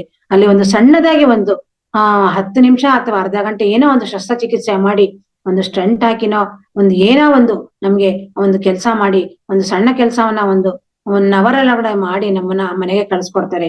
ಆ 1 hour ಆ ಶಸ್ತ್ರಚಿಕಿತ್ಸೆ ಮಾಡೋದಕ್ಕೆ ನಾವು ಎಷ್ಟು ಲಕ್ಷಾಂತರ ರೂಪಾಯಿ ಖರ್ಚು ಮಾಡ್ತೇವೆ. ಆಗ ನಮ್ಗೆ ಆ ನಿಜವಾದ ನಮ್ಮ ಹೃದಯದ ಬೆಲೆ ನಮ್ಗೆ ತಿಳಿಯುತ್ತೆ ಮಾಸ್ಟರ್ಸ್. ಆದ್ದರಿಂದ ನಮ್ಮ ದೇಹದಲ್ಲಿರುವ ಯಾವುದೇ ಒಂದು ಅಂಗಾಂಗ ಇರ್ಬೋದು, ನಮ್ಮ ದೇಹವನ್ನೇ ಇರ್ಬೋದು, ನಮ್ಮ ಜನ್ಮವನ್ನೇ ಕುರಿತು ನಾವು ಯಾವತ್ತೂ ಸಹ ನಮ್ಮನ್ನ ನಾವು ಅಲ್ಲಗಳೆಯಬಾರದು. ನಮ್ಮ ಕಣ್ಣಿಗೆ ಅದರದೇ ಒಂದು ಬೆಲೆ ಇದೆ, ಅದರದೇ ಒಂದು ಮಹತ್ವ ಇದೆ. ನಮ್ಮ ಹೃದಯಕ್ಕೆ, ನಮ್ಮ ಶ್ವಾಸಕ್ಕೆ ಎಷ್ಟು ಬೆಲೆ ಇದೆ ಮಾಸ್ಟರ್ಸ್. ಶ್ವಾಸ ಒಂದೇ ಒಂದು ಕ್ಷಣ ನಿಂತು ಹೋದ್ರೆ ನಾವೇನಾಗ್ತೀವಿ? ಶ್ವಾಸ ಇದ್ರೆ ಶಿವ ಅಂತಾರೆ, ಶ್ವಾಸ ಹೋದ್ರೆ ಶವ ಅಂತಾರೆ. ಕೇವಲ ಒಂದು ಗುಡುಸು, ಒಂದು ಒಂದು ತಲಕಟ್ಟು, ಒಂದು ಗುಡುಸಿನಿಂದ ನಮ್ಮ ಜೀವನ ನಿಂತಿದೆ. ಆದ್ರಿಂದ ನಾವು ಬದುಕಿರುವ ತನಕ ನಾವು ಈ ಶ್ವಾಸವನ್ನ ನಾವು ಉಪಯೋಗಿಸ್ಬೇಕು. ಸರಿಯಾದ ರೀತಿಯಲ್ಲಿ ಉಪಯೋಗಿಸ್ಕೊಂಡು ನಾವು ಆನಾಪಾನಸತಿ ಧ್ಯಾನವನ್ನು ಮಾಡ್ಕೊಂಡು ಒಂದು ಆಧ್ಯಾತ್ಮಿಕವಾದ ಒಂದು ಜ್ಞಾನವನ್ನ ಪಡ್ಕೊಂಡು ನಮ್ಮನ್ನ ನಾವು ತಿಳ್ಕೊಂಡು ನಾವು ಸಂತೋಷವಾಗಿ ಇರುವುದನ್ನ, ಇನ್ನೊಬ್ಬರಲ್ಲೂ ಸಂತೋಷವನ್ನ ಕಾಣಬೇಕು. ಅದೇ ರೀತಿ ನಾವೇನ್ ಕಲ್ತಿದೀವೋ ಅದನ್ನ ಈ ಶ್ವಾಸ ವಿಜ್ಞಾನದಿಂದ, ಒಂದು ಶ್ವಾಸದಿಂದ ನಾವು ಅದನ್ನ ಅದೇ ಬೇರೆಯವ್ರಿಗೂ ಸಹ ನಾವು ಅದನ್ನ ಹೇಳ್ಕೊಡ್ಬೇಕು. ಯಾಕೆಂದ್ರೆ ನಾವು ಸಂತೋಷವಾಗಿದ್ರೆ ಬೇರೆಯವ್ರು ಸಂತೋಷವಾಗಿರ್ಬೇಕು ಅಂತ ನಮ್ಗೆ ಅನ್ಸುತ್ತೆ. ನಮ್ ಸುತ್ತಲ ಇರೋರು ಎಲ್ರು ಸಂತೋಷವಾಗಿದ್ದಾಗ ನಮಗೂ ಒಂದು ಖುಷಿ ಆಗುತ್ತೆ. ನಮ್ಮ ಸುತ್ತಲಿನ ವಾತಾವರಣ ಚೆನ್ನಾಗಿಲ್ದೇ ಇರುವಾಗ ನಾವು ಸಂತೋಷವಾಗಿರಕ್ಕೆ ಖಂಡಿತ ಸಾಧ್ಯ ಇರೋದಿಲ್ಲ. ಈಗ ಮಲಿನವಾದ ವಾತಾವರಣದಲ್ಲಿ ನಾವು ಸಂತೋಷವಾಗಿರ್ತೀವ, ಅದೇ ಒಂದು ಹೂವಿನ ತೋಟಕ್ಕೋ ನಾವು ಒಂದು ಜಮೀನ್ಗೋ ಎಲ್ಲಾದ್ರೂ ಹೋದಾಗ ನಾವು ಅಲ್ಲಿನ ಒಂದು ಸೌಂದರ್ಯವನ್ನು ನೋಡಿ ಎಷ್ಟು ಚೆನ್ನಾಗಿ ನಾವು ಖುಷಿ ಪಡ್ತೇವೆ ಅಲ್ವಾ ಮಾಸ್ಟರ್ಸ್. ಅದೇ ರೀತಿ ನಮ್ಮ ಸುತ್ತಲಿನ ಜನಗಳು ಸಹ ಸಂತೋಷವಾಗಿದ್ದಾಗ ನಮಗೂ ಸಹ ಅದರ ಒಂದು ಖುಷಿ ಸಿಕ್ಕುತ್ತೆ. ಆದ್ರಿಂದ ನಮ್ಮ ಅಂಗಾಂಗಗಳನ್ನು ಕುರಿತು ನಾವು ಯಾವತ್ತೂ ನಮ್ಮನ್ನ ನಾವು ಒಂದು ಕೆಳಮಟ್ಟದಲ್ಲಿ ನೋಡಬಾರ್ದು. ಮಕ್ಕಳಿಂದ ಇರುವಾಗ ನಾವೇನಂತೀವಿ? ಮಕ್ಕಳಿರುವಾಗ ಮಕ್ಕಳನ್ನ ಯಾವಾಗ್ಲೂ ಬೈತಾ ಇರ್ತೀವಿ. ನೀನ್ ಯಾಕಾದ್ರೆ ನನ್ಗೆ ಹುಟ್ಟಿದ್ಯೋ, ನೀನ್ ಶತ್ರು ಆಗಿದ್ಯಾ, ನಿನ್ನಿಂದ ನನ್ಗೆ ಈ ಕಷ್ಟ ಬಂತು, ನಿನ್ಗೋಸ್ಕರ ಲಕ್ಷಾಂತರ ರೂಪಾಯಿ ಖರ್ಚು ಮಾಡ್ತಾ ಇದ್ದೀನಿ, ನಿನ್ಗೆ ಓದೋದಕ್ಕೆ ಇಷ್ಟು ಖರ್ಚು ಮಾಡ್ತಾ ಇದ್ದೀನಿ, ನಿನ್ಗೆ ಎಷ್ಟೆಲ್ಲ ನಾನು ನಿನ್ಗೆ ನನ್ನ ಜೀವನವನ್ನ ತ್ಯಾಗ ಮಾಡ್ತಾ ಇದೀನಿ ಅಂತ ಅವ್ರನ್ನ ಬೈತಾ ಇರ್ತೀವಿ ದಿನ ಬೆಳಗಾದ್ರೆ. ಸರ್ವೇ ಸಾಮಾನ್ಯವಾಗಿ ಇದು ಎಲ್ರು ಅಂತಿರ್ತಾರೆ, ಎಲ್ಲ ತಾಯಿಯಂದ್ರು ತಂದೆದಿರು ಅಂತಿರ್ತಾರೆ. ಯಾಕೆಂದ್ರೆ ಇಂದಿನ ಜೀವನ ಶೈಲಿ ಆ ರೀತಿ ವ್ಯಕ್ತ ಆಗ್ಬಿಟ್ಟಿದೆ ಮಾಸ್ಟರ್ಸ್. ಆದ್ರೆ ಅದೇ ಮಕ್ಕಳು ಇಲ್ಲ ಅಂತಂದಾಗ ನಮ್ಗೆ ಆ ಮಕ್ಕಳ ಬೆಲೆ ತಿಳಿದು. ಒಂದ್ ಅರ್ಧ ಗಂಟೆ ಮಕ್ಕಳು ಮನೆಗೆ ಬರೋದ್ ಲೇಟ್ ಆದ್ರೆ ನೋಡಿ ನಾವೆಷ್ಟು ಪರಿತಪಿಸ್ತೇವೆ. ಯಾಕೋ ನನ್ ಮಗ ಬರ್ಲಿಲ್ಲ, ಮಗಳು ಬರ್ಲಿಲ್ಲ, ಎಲ್ಲಿ ಏನಾಯ್ತು, ಆಕ್ಸಿಡೆಂಟ್ ಆಯ್ತು, ಏನಾಯ್ತು, ಎಲ್ಲಿ ಸಿಕ್ಕಾಕೊಂಡಿದಾರೋ, ಯಾರಾದ್ರೂ ಎತ್ಕೊಂಡ್ ಹೋಗ್ಬಿಟ್ರೋ ಏನೋ. ಇವಾಗ ಇಂದಿನ ಒಂದು ದಿನಗಳಲ್ಲಿ ಕಿಡ್ನಾಪ್ಸ್ ಸಹ ನಡೀತಾ ಇದೆ. ಎಲ್ಲಾನು ಯಾರನ್ನ ಕರ್ಕೊಂಡ್ ಹೋಗ್ಬಿಟ್ಟಿದಾರೋ ಏನೋ, ಇಷ್ಟೊತ್ತರು ಬರ್ಲಿಲ್ಲ, ಎಷ್ಟು ಚಡಪಡಿಸ್ತಾ ಇರ್ತೀವಿ. ಆದ್ರಿಂದ ಮಕ್ಕಳಿರುವಾಗ ನಾವು ಅವ್ರನ್ನ ಯಾವ ರೀತಿ ಬೆಳೆಸ್ಬೇಕು ಆ ರೀತಿ ಅವರಿಗೆ ಗೌರವ ಕೊಟ್ಟು ಅವ್ರನ್ನ ಒಳ್ಳೆ ಮಾರ್ಗದಲ್ಲಿ ಬೆಳೆಸ್ಬೇಕು. ಮಕ್ಕಳು ಇಲ್ದೇ ಇರುವಾಗ ನಮ್ಗೆ ಆ ಮಕ್ಕಳ ಬೆಲೆ ತಿಳಿಯುತ್ತೆ. ಅದೇ ರೀತಿ ಕಾಲಿಲ್ದೇ ಇರುವಾಗ ಕಾಲಿನ ಬೆಲೆ, ಮಕ್ಕಳಿಲ್ದೇ ಇರುವಾಗ ಮಕ್ಕಳ ಬೆಲೆ, ಕಣ್ಣಿಲ್ದೇ ಇರುವಾಗ ಕಣ್ಣಿನ ಬೆಲೆ, ಮತ್ತೆ ನಮ್ಗೆ ಓದು ಬರಹ ಬರ್ದೇ ಇರುವಾಗ ಓದಿನ ಬೆಲೆ. ಈ ರೀತಿ ನಮಗೆ ಯಾವ್ದು ಇರೋದಿಲ್ವೋ ಅದ್ರ ಬೆಲೆ ತಿಳ್ಕೊಂತೀವಿ. ಅದಿಲ್ಲ ಅಂತ ಆ ತರ ಅಲ್ಲ ಮಾಸ್ಟರ್ಸ್. ನಮ್ಮ ಹತ್ರ ಇರೋವಾಗ್ಲೇ ಅದ್ರ ಬೆಲೆನ ನಾವು ತಿಳ್ಕೊಬೇಕು. ಇಲ್ದೇ ಇರೋವಾಗ ನಾವು ತಿಳ್ಕೊಬಾರ್ದು. ಅದಿರುವಾಗ್ಲೇ ನಾವು ಅದ್ರ ಬೆಲೆ ಏನು ಅಂತ ತಿಳ್ಕೊಬೇಕು. ಹಾಡ್ ಹಾಡೋನ್ಗೆ ಹಾಡಾಡೋದು ಏನು ಕಷ್ಟ ಇಲ್ಲ. ಆದ್ರೆ ಹಾಡ್ ಬರ್ದಲೇ ಇರೋರಿಗೆ ಹಾಡ್ ಆಡೋದಕ್ಕೆ ಕಷ್ಟ ಇರುತ್ತೆ. ಹಾಗಂತ ಹಾಡಾಡೋನು ಅದನ್ನ ನಾನೇನ್ ಎಲ್ಲವನ್ನ ಹಾಡ್ತೇನೆ ಅಂತ ಹೇಳ್ಬಿಟ್ಟು ಆ ಒಂದು ಅಹಂ ಅನ್ನೋದು ತೋರ್ಸ್ಕೊಡದಲೆ ಆ ಹಾಡ್ ಆಡೋನು ಸಹ ಅದರ ಒಂದು ಬೆಲೆನ ತಿಳ್ಕೊಬೇಕು. ಈಜ್ ಬರೋನು ಈಜಿನ ಬೆಲೆ ತಿಳ್ಕೊಬೇಕು, ಹಾಡ್ ಹಾಡೋನು ಹಾಡಿನ ಬೆಲೆ ತಿಳ್ಕೊಬೇಕು, ನೃತ್ಯ ಬರೋನು ನೃತ್ಯದ ಬೆಲೆ ತಿಳ್ಕೊಬೇಕು. ಅದೇ ರೀತಿ ನಾವು ಯಾವುದನ್ನು ಸಹ ಅಲ್ಲಗಳೆಯಬಾರ್ದಂತ ನಮ್ಮ ಗುರುಗಳು ಹೇಳ್ತಾ ಇದ್ದಾರೆ. ನೋಡಿ, ಅನಾರೋಗ್ಯ ಆದಾಗ ನಾವೇನ್ ಮಾಡ್ತೀವಿ? ನಾವೇನು ಮಾಡೋದಕ್ ಆಗೋದಿಲ್ಲಪ್ಪ, ಆಗೋಯ್ತು, ನನ್ ಇಷ್ಟ, ಇನ್ನೇನ್ ನನ್ ಜೀವನ ಮುಗೀತು, ಆಗೋಯ್ತು, ನಾನು ಯಾವಾಗ ಹೊರಟೋಗ್ತೀನಿ ಅಂತ ಅನ್ಕೊಂತೀವಿ. ಆದ್ರೆ ಗುರುಗಳು ಹೇಳ್ತಾರೆ, ಅನಾರೋಗ್ಯ ಆದಾಗ್ಲೂ ಸಹ ನಿಮ್ಮ ಜೀವನವನ್ನ ನೀವು ಸರಿಪಡಿಸ್ಕೊಳ್ಬಹುದು. ಯಾವ ರೀತಿ ಅಂದ್ರೆ, ನೀವು ಅನಾರೋಗ್ಯ ಆದಾಗ ನೀವು ನಿಶ್ಶಕ್ತರಾಗಿರ್ತೀರಾ, ನಿಮ್ಗೆ ಏನು ಮಾಡಕ್ ಆಗಲ್ಲ. ಆವಾಗ ನೀವು ಲೈಬ್ರರಿ ಅಂದ್ರೆ ನಿಮ್ಮಲ್ಲೇ ಮನೆಯಲ್ಲೇ ಪುಸ್ತಕಗಳನ್ನ ಓದ್ಬೋದು, ಅಥವಾ ಲೈಬ್ರರಿಗೆ ಹೋಗಿ ನೀವು ಲೈಬ್ರರಿಯಲ್ಲಿ ಪುಸ್ತಕಗಳನ್ನು ಓದಿದಾಗ ನಿಮ್ಗೆ ಜ್ಞಾನ ಹೆಚ್ಚಾಗಿ ತಿಳಿಯುತ್ತೆ. ಆಗ ನೀವು ಆ ಒಂದು ನಿಮ್ಮ ಸಮಯವನ್ನು, ಅನಾರೋಗ್ಯದಲ್ಲಿ ಇರುವ ಸಮಯವನ್ನು ಸಹ ನೀವು ಒಂದು ಸದುಪಯೋಗ ಪಡಿಸ್ಕೊಳ್ಬಹುದು ಅಂತ ನಮ್ಮ ಗುರುಗಳು ಹೇಳ್ತಾ ಇದ್ದಾರೆ. ಯಾಕಂದ್ರೆ ಅವರು ಒಂದ್ಸಲ ಅನಾರೋಗ್ಯ ಆದಾಗ ಅವರು ಸುಮಾರು ದಿನಗಳ ಕಾಲ ಲೈಬ್ರರಿಗೆ ಹೋಗಿ ಲೈಬ್ರರಿಲಿ ಓದ್ಕೊಂಡು ಬರ್ತಾ ಇದ್ದಂತೆ. ಯಾಕಂದ್ರೆ ನನ್ನ ಕೈಲಿ ಇನ್ನೇನು ಮಾಡಕ್ ಸಾಧ್ಯ ಆಗ್ತಾ ಇಲ್ಲ, ನನ್ನ ಈ ಒಂದು ಜನ್ಮವನ್ನ, ಈ ಒಂದು ಸಮಯವನ್ನ ನಾನು ವ್ಯರ್ಥ ಮಾಡ್ಕೊಳ್ಬಾರ್ದು ಅಂತ ಹೇಳ್ಬಿಟ್ಟು ಲೈಬ್ರರಿಗೆ ಹೋಗಿ ಲೈಬ್ರರಿ ಪುಸ್ತಕಗಳನ್ನು ಓದ್ಬಿಟ್ಟು ಬರ್ತಾ ಇದ್ರಂತೆ ಮಾಸ್ಟರ್ಸ್. ಅದೇ ರೀತಿ ನಾವು ಧ್ಯಾನ ಮಾಡಿದಾಗ ನಮ್ಗೆ ಧ್ಯಾನದ ಬೆಲೆ ಏನು ಅಂತ ತಿಳಿಯುತ್ತೆ.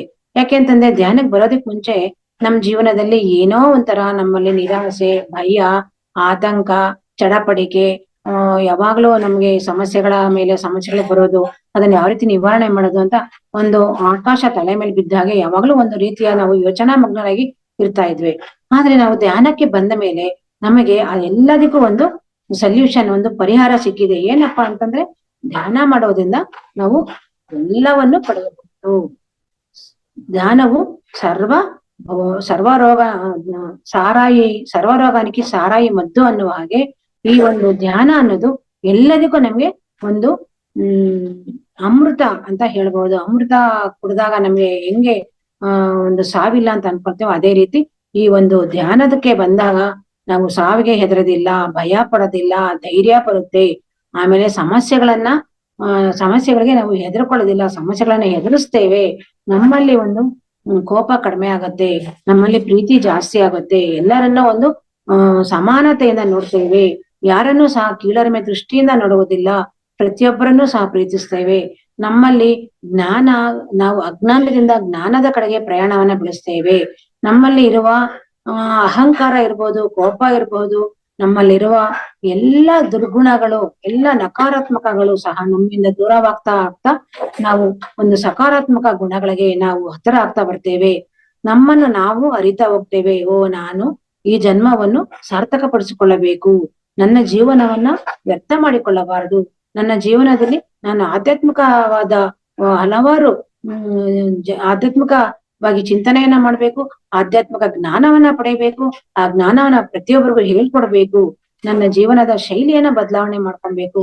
ನಾನು ಜೀವನದಲ್ಲಿ ಹಣನೇ ಪ್ರಧಾನ ಅಲ್ಲ, ಜೀವನಕ್ಕೆ ಹಣ ಬೇಕು, ಆದ್ರೆ ಹಣನೇ ಎಲ್ಲ ಅಲ್ಲ, ಹಣ ಎಷ್ಟು ಬೇಕೋ ಅಷ್ಟನ್ನ ಸಂಪಾದನೆ ಮಾಡ್ಕೊಳ್ಬೇಕು.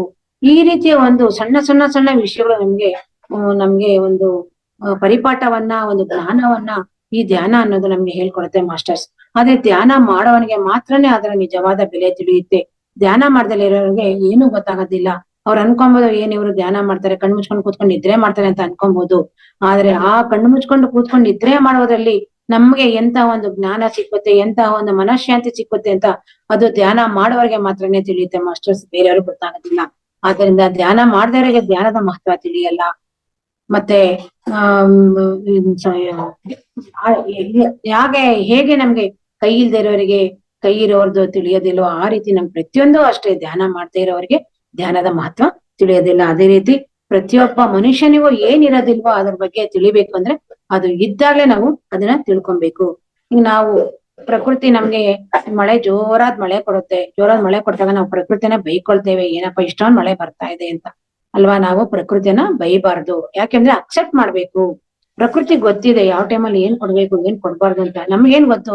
ಈಗ ಪ್ರಕೃತಿ ನಮ್ಮನ್ನ ಯಾವ ರೀತಿ, ಯಾವ ಟೈಮಲ್ಲಿ ಮಳೆ ಕೊಡ್ಬೇಕು, ಬಿಸಿಲು ಕೊಡ್ಬೇಕು, ಯಾವ ಟೈಮಲ್ಲಿ ಒಂದು ಚಳಿ ಇರ್ಬೇಕು, ಈ ರೀತಿ ಪ್ರಕೃತಿ ತನಗ್ ಗೊತ್ತಿದೆ. ಅದನ್ನ ಪ್ರಕೃತಿ ಮಾತೆಗೆ ಗೊತ್ತಿದೆ ಯಾವ ರೀತಿ ನಾನು ಈ ಒಂದು ಪ್ರಪಂಚವನ್ನ ನಡೆಸ್ಬೇಕು ಅಂತ. ನಾವೇನ್ ಮಾಡ್ತೀವಿ, ಬಿಸಿಲು ಕಾಲದಲ್ಲಿ ಮಳೆ ಬಂದ್ರೆ ಅಪ್ಪ ಇವಾಗ ಮಳೆ ಬಂತು ಅಂತ ಖುಷಿ ಪಡ್ತೀವಿ.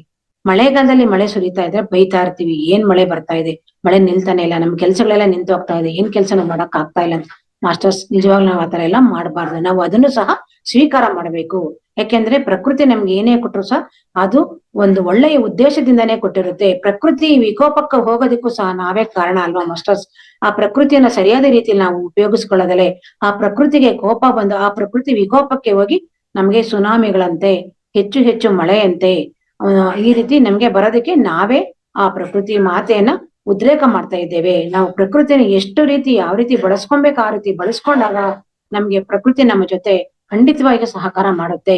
ನೋಡಿ ಮಾಸ್ಟರ್ಸ್, ನಾವು ಪ್ರಕೃತಿಯ ಜೊತೆಯಲ್ಲಿ ಸ್ನೇಹದಿಂದ ಇದ್ದಾಗ, ನಾವು ಪ್ರಕೃತಿ ಮಾತೆಗೆ ಪ್ರತಿಯೊಂದು ನಾವು ನಿವೇದನೆ ಮಾಡಿದಾಗ, ನಮ್ಮ ಏನೇ ಕಷ್ಟ ಕಾರ್ಪಣ್ಯಗಳು ಏನೇ ಇರ್ಬೋದು ನಾವು ಪ್ರಕೃತಿಗೆ ಒಪ್ಪಿಸಿದಾಗ ನಾವ್ ಎಷ್ಟು ಸಂತೋಷವಾಗಿರ್ತೇವೆ. ಪ್ರಕೃತಿ ಮತ್ತೆ ನಮ್ಗೆ ಅಷ್ಟೇ ಸಹಕಾರ ನೀಡ್ತಾಳೆ. ಆದ್ರೆ ನಾವು ಪ್ರಕೃತಿಯನ್ನ ಅಲ್ಲಗೆಳೆದಾಗ ನಿಜವಾಗ್ಲೂ ಪ್ರಕೃತಿ ವಿಕೋಪಕ್ಕೆ ಹೋಗಿ ನಾವು ಅದರಿಂದ ಅನೇಕ ಅನಾಹುತಗಳನ್ನ ನಾವು ಅನುಭವಿಸ್ತೇವೆ. ನಾವು ಓದ್ಬೇಕಾದ್ರೆ ಓದುವಂತ ಅವಕಾಶನ ಉಪಯೋಗಿಸ್ಕೊಬೇಕು. ನಾವು ಇವಾಗ ಓದ್ಬೇಕಂದ್ರೆ ನಮ್ಗೆ ಸಾಧ್ಯ ಇದೆಯಾ? ಅದು ಶಾಲಾ ಕಾಲೇಜುಗಳಿಗೆ ನಾವು ಓದುವ ಒಂದು ಸಮಯ ಅನ್ನೋದಿರುತ್ತೆ. ಆ ವೇಳೆಯಲ್ಲಿ ನಾವು ಓದ್ಬೇಕು. ಆ ಓದುವ ಒಂದು ಅವಕಾಶವನ್ನ ನಾವು ಕಳ್ಕೊಂಡ್ರೆ ಮತ್ತೆ ನಾವು ಇವಾಗ ನಾನು ಸ್ಕೂಲ್ಗೆ ಹೋಗ್ತಿದ್ದೆ, ಹೋಗಕ್ಕಾಗತ್ತಾ? ಇಲ್ಲ. ಅದಕ್ಕೆ ನಮ್ ಗುರುಗಳು ಏನ್ ಹೇಳ್ತಾರೆ, ಯಾವ್ಯಾವ ವೇಳೆಯಲ್ಲಿ ಏನೇನ್ ಮಾಡ್ಬೇಕೋ ಅದನ್ನ ನೀವು ಆ ಸಮಯವನ್ನ ವ್ಯರ್ಥ ಮಾಡ್ದಲೆ ಆ ವಯಸ್ಸನ್ನ ನೀವು ಯಾವ ರೀತಿ ಉಪಯೋಗಿಸ್ಕೊಳ್ಬೇಕು ಆ ರೀತಿ ಉಪಯೋಗಿಸ್ಕೊಂಡು ನಿಮ್ಮ ಜೀವನವನ್ನ ಸಾರ್ಥಕ ಮಾಡ್ಕೊಳ್ಳಿ. ಯಾವ್ದಿಲ್ಲವೋ ಅದಕ್ಕೆ ಬೆಲೆ ಕೊಡೋದಕ್ಕಿಂತ ಇರೋದಕ್ಕೆ ನೀವು ಮಹತ್ವವನ್ನು ಕೊಟ್ಟು ನಿಮ್ಮನ್ನು ನೀವು ಉದ್ಧಾರ ಮಾಡಿಕೊಳ್ಳಿ ಅಂತ ಹೇಳ್ತಾ ಇದ್ದಾರೆ. ಸರ್, ಟೈಮ್ ಇದೆಯಾ? ನಾನು ಸ್ಟಾಪ್ ಮಾಡ್ಲಾ ಸರ್? ಇನ್ನೊಂದು ಇನ್ನೊಂದು 1-2 ನಿಮಿಷ ಸ್ಟಾಪ್ ಮಾಡಿ. Okay sir. Okay, thank you sir.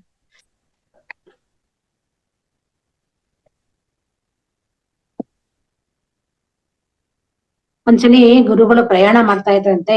ಪ್ರಯಾಣ ಮಾಡ್ತಾ ಇದ್ದಾಗ ನಮ್ಮ ಪತ್ರಿಜಿಗಳು ಪ್ರಯಾಣ ಮಾಡ್ತಿರುವಾಗ ಅವ್ರ ಪಕ್ಕದಲ್ಲಿ ಒಬ್ಬ ಯಾರೋ ಚೈನೀಸ್ ಕೂತಿದ್ರಂತೆ.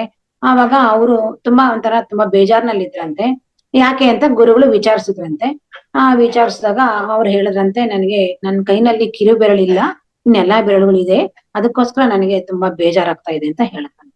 ಆಗ ಗುರುಗಳು ಹೇಳಿದ್ರಂತೆ, ಅಲ್ಲ ಸರ್, ನಿಮ್ಗೆ 9 ಬೆರಳುಗಳು ಇದೆಯಲ್ಲ, ಆ ಬೆರಳು 9 ಬೆರಳು ಇದೆಯಲ್ಲ ಅಂತ ಖುಷಿ ಪಡೋದ್ ಬಿಟ್ಟು ಒಂದೇ ಒಂದು ಕಿರು ಬೆರಳಿಲ್ಲ ಅಂತ ನೀವು ಯೋಚನೆ ಮಾಡ್ತೀರಲ್ವಾ?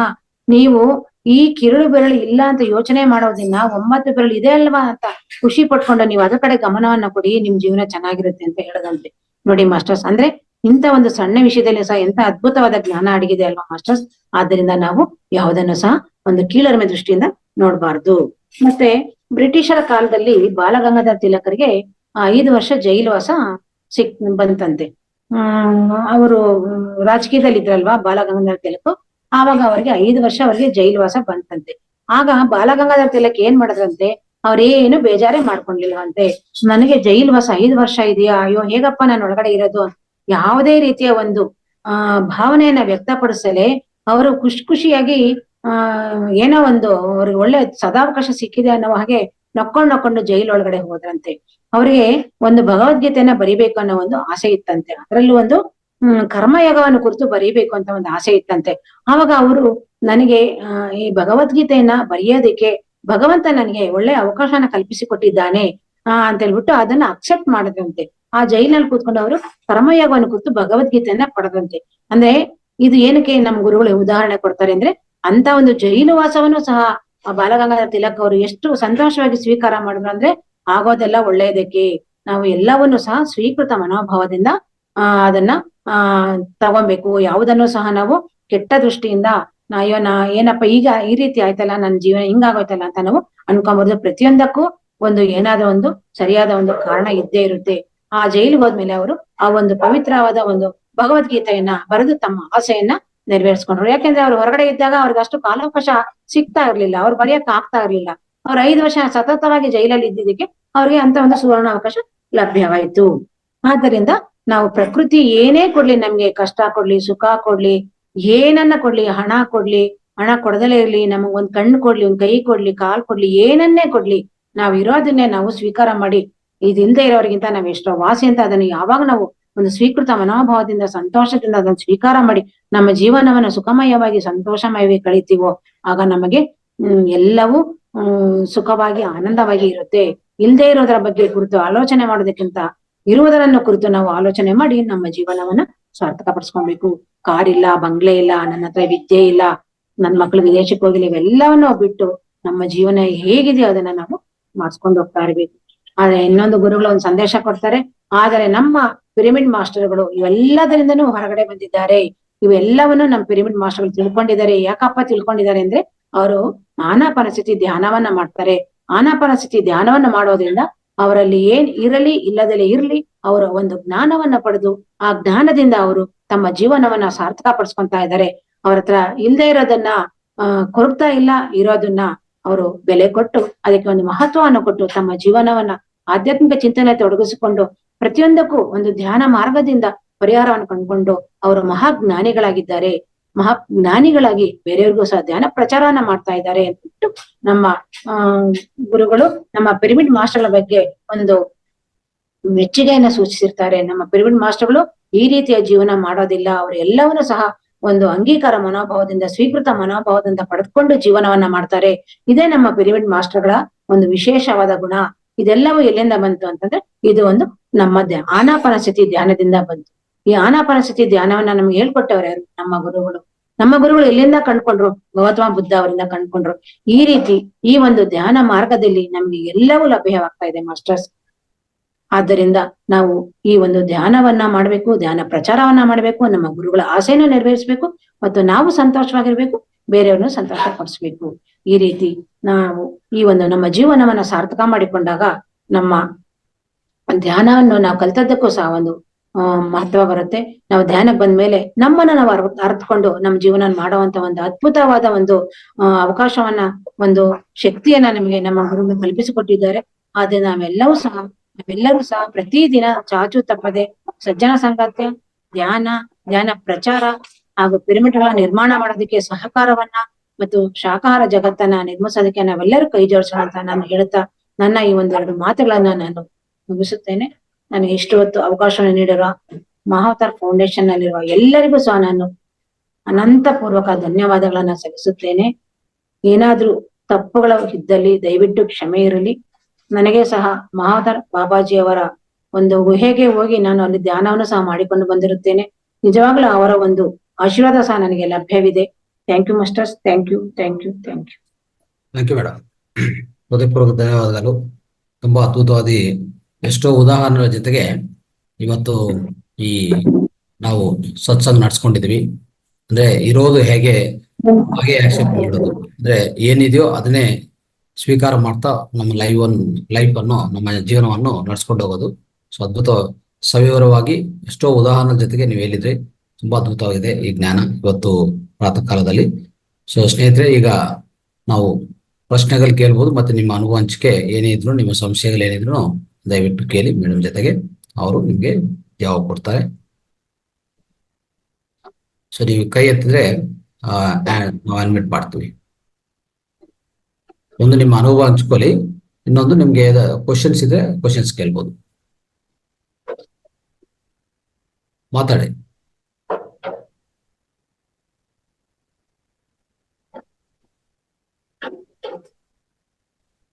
8284-001 ಮಾತಾಡಿ.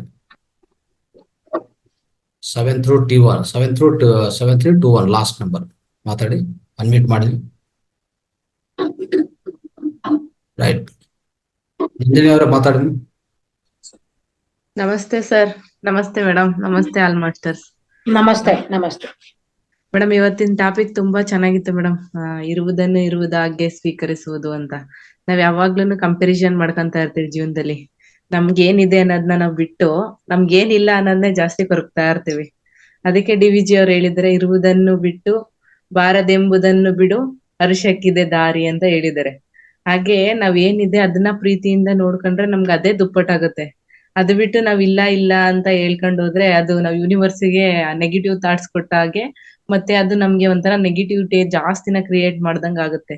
ಹಾಗೆ ನಾವ್ ಇರೋದನ್ನ ಪ್ರೀತಿಯಿಂದ ನೋಡ್ಕೊಂಡಾಗ ನಮ್ಗೆ ಬೇರೆ ಆಲೋಚನೆ ಆಗ್ಲಿ, ಬೇರೆ ನೆಗೆಟಿವಿಟಿ ಆಗ್ಲಿ ಬರಲ್ಲ. ಅದನ್ನ ನೀವು ತುಂಬಾ ಚೆನ್ನಾಗಿ ಉದಾಹರಣೆಯೊಂದಿಗೆ ಹೇಳಿದ್ರಿ ಮೇಡಮ್. ತುಂಬಾ ಸವಿವರವಾಗಿ ಹೇಳಿದ್ರ ಇಡೀ ಸೆಷನ್ ಅಲ್ಲಿ. ತುಂಬಾ ಚೆನ್ನಾಗಿತ್ತು ಮೇಡಮ್. ಟಾಪಿಕ್ ಆಗಿರ್ಬೋದು, ನೀವು ಹೇಳಿದ ರೀತಿ ಆಗಿರ್ಬೋದು, ತುಂಬಾನೇ ಚೆನ್ನಾಗಿತ್ತು. Thank you very much madam. Thank you madam. Next Vijay madam ಮಾತಾಡಿ. ನಮಸ್ಕಾರ ಸರ್. ನಮಸ್ಕಾರ ಮೇಡಮ್. ಸಮುದ್ರದ ಆಳಕ್ಕೆ ಹೋದ್ರೆ ಮುತ್ತು ಮತ್ತೆ ಹವಳ ಎಲ್ಲ ಸಿಗ್ತದೆ ಹೇಳ್ದಂಗೆ, ಆಧ್ಯಾತ್ಮಿಕತೆ ಅಡಿಗೆ ಆಳವಾಗಿ ಹೋದ್ರೆ ಎಷ್ಟು ಸುಖ ಸಿಗ್ತದೆ ಅಂತ ಚೆನ್ನಾಗಿ ವಿವರಿಸಿದ್ರಿ ಮೇಡಮ್. ಇದ್ದಿದ್ದಂಗೆ ಸ್ವೀಕರಿಸ್ಬೇಕು ಅಂತ, ಮತ್ತೆ ಯಾವ್ದಾದ್ರು ಒಂದು ವ್ಯಕ್ತಿ ನಮ್ಮಿಂದ ದೂರ ಆದ್ರೆ ಅದರ ಬೆಲೆ ಗೊತ್ತಾಗತ್ತೆ ಅಂತ ನಮ್ಮ ಅಮ್ಮ ಯಾವಾಗ್ಲೂ ಹೇಳ್ತಾ ಇದ್ರು. ಯಾರಿಗಾದ್ರೂ ಆರಾಮ್ ಇಲ್ದೆ ಹೋದ ತಕ್ಷಣ ಬೇಗ ಬಂದ್ ನೋಡ್ಕೊಂಡ್ ಹೋಗಿ, ಮತ್ತೆ ನಾಳೆ ಅಂತ ಕುತ್ಕೊಳ್ಬೇಡಿ ಅಂತ. ಮತ್ತೆ ಯಾರಿಗಾದ್ರೂ ಏನಾದ್ರು ಕೊಡುವಾಗ ಕೊಟ್ಬಿಡಿ, ಬಂದಾಗ ಕೊಡಿ, ನಾಳೆ ಮತ್ತೆ ಇನ್ನೊಂದ್ಸರ್ತಿ ಸಿಕ್ಕಿದಾಗ ಅಂತ ಯೋಚನೆ ಮಾಡ್ಬೇಡಿ ಅಂತ ಯಾವಾಗ್ಲೂ ಹೇಳ್ತಾ ಇದ್ರು ಮೇಡಮ್. ತುಂಬಾ ಚೆನ್ನಾಗಿ ಹೇಳಿದ್ದೀರಿ. ಮತ್ತೆ ಇವರು ಪತ್ರಿಜಿ ಸರ್ ಒಂದು ಬೆರಳಿಂದ ಉದಾಹರಣೆ ಎಷ್ಟು ಚೆನ್ನಾಗಿ ಕೊಟ್ರು ಅಂತ ಚೆನ್ನಾಗಿ ಹೇಳಿದ್ರಿ. ಅದೇ ಇದ್ದಂಗೆ ಇದನ್ನು ಸ್ವೀಕರಿಸ್ಬೇಕು, ಯಾವಾಗ್ಲೂ ಇಲ್ದೆ ಹೋದ್ ಯೋಚನೆ ಮಾಡ್ಬಾರ್ದು ಅಂತ ತುಂಬಾ ಚೆನ್ನಾಗಿ ವಿವರಿಸಿದ್ರಿ ಮೇಡಮ್. ಧನ್ಯವಾದ. Thank you madam. ಧನ್ಯವಾದ sir. Thank you madam. Ashwini ಅವರು ಮಾತಾಡಿ. ನಮಸ್ತೆ ಮೇಡಮ್. ನಮಸ್ತೆ ಸರ್. ನಮಸ್ತೆ. ಇರೋದನ್ನ ಇದ್ದ ಹಾಗೆ ಸ್ವೀಕಾರ ಮಾಡ್ಬೇಕು. ಈ ಟಾಪಿಕ್ ಅನ್ನ ತಗೊಂಡು ಅದ್ಭುತ ವಿಚಾರಗಳನ್ನ ಹೇಳಿದ್ರಿ. ನಮ್ಮೆಲ್ರಿಗೂ ಗೊತ್ತಿರುತ್ತೆ, ಹೌದಲ್ವಾ, ಇದು ನಿಜ ಅಂತ. ಆದ್ರೆ ಎಲ್ಲೋ ಮರ್ತಿರ್ತೀವಿ. ಮತ್ತೆ ಅದನ್ನ ನೀವು ನಮ್ಗೆ ರಿಮೈಂಡ್ ಮಾಡಿದ್ರಿ. ಜೀವನದಲ್ಲಿ ಎಷ್ಟೊಂದು ವಿಚಾರಗಳಿದಾವೆ, ಅನುಭವಗಳಿದಾವೆ, ಆದ್ರೆ ಅದನ್ನ ನಾವು ಅನುಭವಿಸೋದಿಲ್ಲ. ಸರ್ಟನ್ ಟೈಮ್ ಅಂತ ಅಂದ್ರೆ ಯಾವ್ದಾದ್ರು ಕಾಯಿಲೆ ತಗೊಳ್ಳೋದಾದ್ರೆ, ಕರೋನಾ ಬಂತು ಅಂತಂದ್ರೆ ಈಗ ಅದು ನಾಲಿಗೆ ರುಚಿಸೋದಿಲ್ಲ. 1 ವರ್ಷ ಆಗ್ಬೋದು, ಅದು ನಾಲ್ಗೆನೆ ರುಚಿಸಲ್ಲ. ಅವಾಗ ನಾಲ್ಗೆ ಬೆಲೆ ಗೊತ್ತಾಗುತ್ತೆ. ಆಮೇಲೆ ಕಣ್ಣು ಕುರುಡಾದಾಗ ಕಣ್ಬೆಲೆ ಗೊತ್ತಾಗುತ್ತೆ. ಹಾಗೆ ನೀವು ಪಂಚೇಂದ್ರಿಯಗಳು ಯಾವುದೇ ಒಂದು ಮುಡಿಯಿಂದ ಅಡಿಯವರೆಗೂ ತಗೊಂಡಾಗ ಪ್ರತಿಯೊಂದು ಅಂಗಾಂಗಗಳ ಬೆಲೆ ಗೊತ್ತಾಗೋದು ಯಾವಾಗ ಅಂದ್ರೆ ಅದನ್ನ ನಾವು ಗಮನಿಸಿದಾಗ, ನಮ್ಗೆ ಕಷ್ಟ ಬಂದಾಗ. ಆ ನಿಜವಾಗ್ಲೂ ಮೇಡಮ್, ಈ ವಿಚಾರ ಮಾತ್ರ ನಮ್ಗೆ ಇದು ಬೇಕಾಗಿತ್ತು. ಇವತ್ತು ನಮ್ಗೆ ಅದ್ಭುತವಾಗಿ ತಿಳಿಸ್ಕೊಟ್ಟಿದ್ದೀರಾ, ಹೇಳಿದ್ರಿ. ಯಾವಾಗ ನಮ್ಗೆ ತಿಳಿಯುತ್ತೆ ಈ ಒಂದು ಸಂದರ್ಭ? ಕೋಪದಲ್ಲಿದ್ದಾಗ, ದುಃಖದಲ್ಲಿದ್ದಾಗ, ಜಂಜಾಟ ಮನಸ್ತಾಪದಲ್ಲಿದ್ದಾಗ ಖಂಡಿತವಾಗ್ಲೂ ನಮ್ಗೆ ಗೊತ್ತಾಗೋದಿಲ್ಲ. ಯಾವಾಗ ತಿಳಿಯುತ್ತೆ ಇದೆಲ್ಲ ನಮ್ ಬಗ್ಗೆ ನಾವು ಗಮನಿಸ್ಕೊಳ್ಳೋದು ಹೇಗೆ ಅಂದ್ರೆ, ಧ್ಯಾನ ಮಾಡಿದಾಗ. ನಾವು ಧ್ಯಾನ ಮಾಡಿದಾಗ ಏನಪ್ಪ ಧ್ಯಾನ ಮಾಡಿದ್ರೆ ಏನ್ ಸಿಕ್ಬಿಡುತ್ತೆ ಅಂತ ಕೆಲವರು ಪ್ರಶ್ನೆ. ಅದು ಅವರು ಧ್ಯಾನಕ್ಕೆ ಕೂತು ಆ ಅನುಭವ ಪಡೆದಾಗ ಮಾತ್ರ ನಮ್ಗೆ ತಿಳಿಯುತ್ತೆ. ಸಂತೋಷ ಅನ್ನೋದನ್ನ ಎಲ್ಲಾ ಕಡೆ ಹುಡುಕಾಡ್ತಾ ಇರ್ತಾರೆ ಮೇಡಮ್. ಸಂತೋಷ ಎಲ್ಲೂ ಇಲ್ಲ, ನಮ್ಮಲ್ಲೇ ಇದೆ. ನಮ್ಮಲ್ಲೇ ಎಲ್ಲಿದೆ? ಧ್ಯಾನ ಮಾಡಿದಾಗ. ನಾವು ಪದೇ ಪದೇ ನಾವ್ ಎಲ್ಗೋದ್ರು ಮೇಡಮ್ ಅದೇ ಉತ್ತರ. ಧ್ಯಾನ ಮಾಡಿದಾಗ್ಲೇ ನಮ್ಗೆಲ್ಲ ಸಿಗೋದು ಅನ್ನೋದು ನನಗಂತೂ ಗೊತ್ತಾಗಿದೆ ಮೇಡಮ್. ಆಮೇಲೆ ಇನ್ನೊಂದು ವಿಚಾರ, ವಯಸ್ಸಾದವರು ಎಷ್ಟು ಅಂದ್ರೆ ಮಕ್ಕಳ ಸ್ವಭಾವ ಅವ್ರಿಗಿರುತ್ತೆ. ನಾವ್ ಅವ್ರ ಹತ್ರ ಹೋಗಿ ತಿಂಡಿ ತಿನ್ನು, ಊಟ ಮಾಡು ಅಂತ ಒಂದೇ ಒಂದು ಮಾತಾಡ್ಸ್ಬೇಕು ಅವ್ರಿಗೆ. ಅವ್ರ ಮನ್ಸ ಹಾತೊರಿಯುತ್ತೆ, ಯಾರಾದ್ರೂ ಮಾತಾಡ್ಸಿದ್ರೆ ಸಾಕಪ್ಪ ಅಂತ. ನಿಜವಾಗ್ಲೂ ಆ ಕೆಲ್ಸ ನಾವ್ ಮಾಡ್ಬೇಕಾಗಿದೆ. ನಾನು ಕೂಡ ಒಂದೊಂದು ಅವಕಾಶನು ಪ್ರತಿ ಕ್ಷಣನೂ ನಾನ್ ಮೊದ್ಲಿಂದ ಅನುಭವಿಸಿದೀನಿ.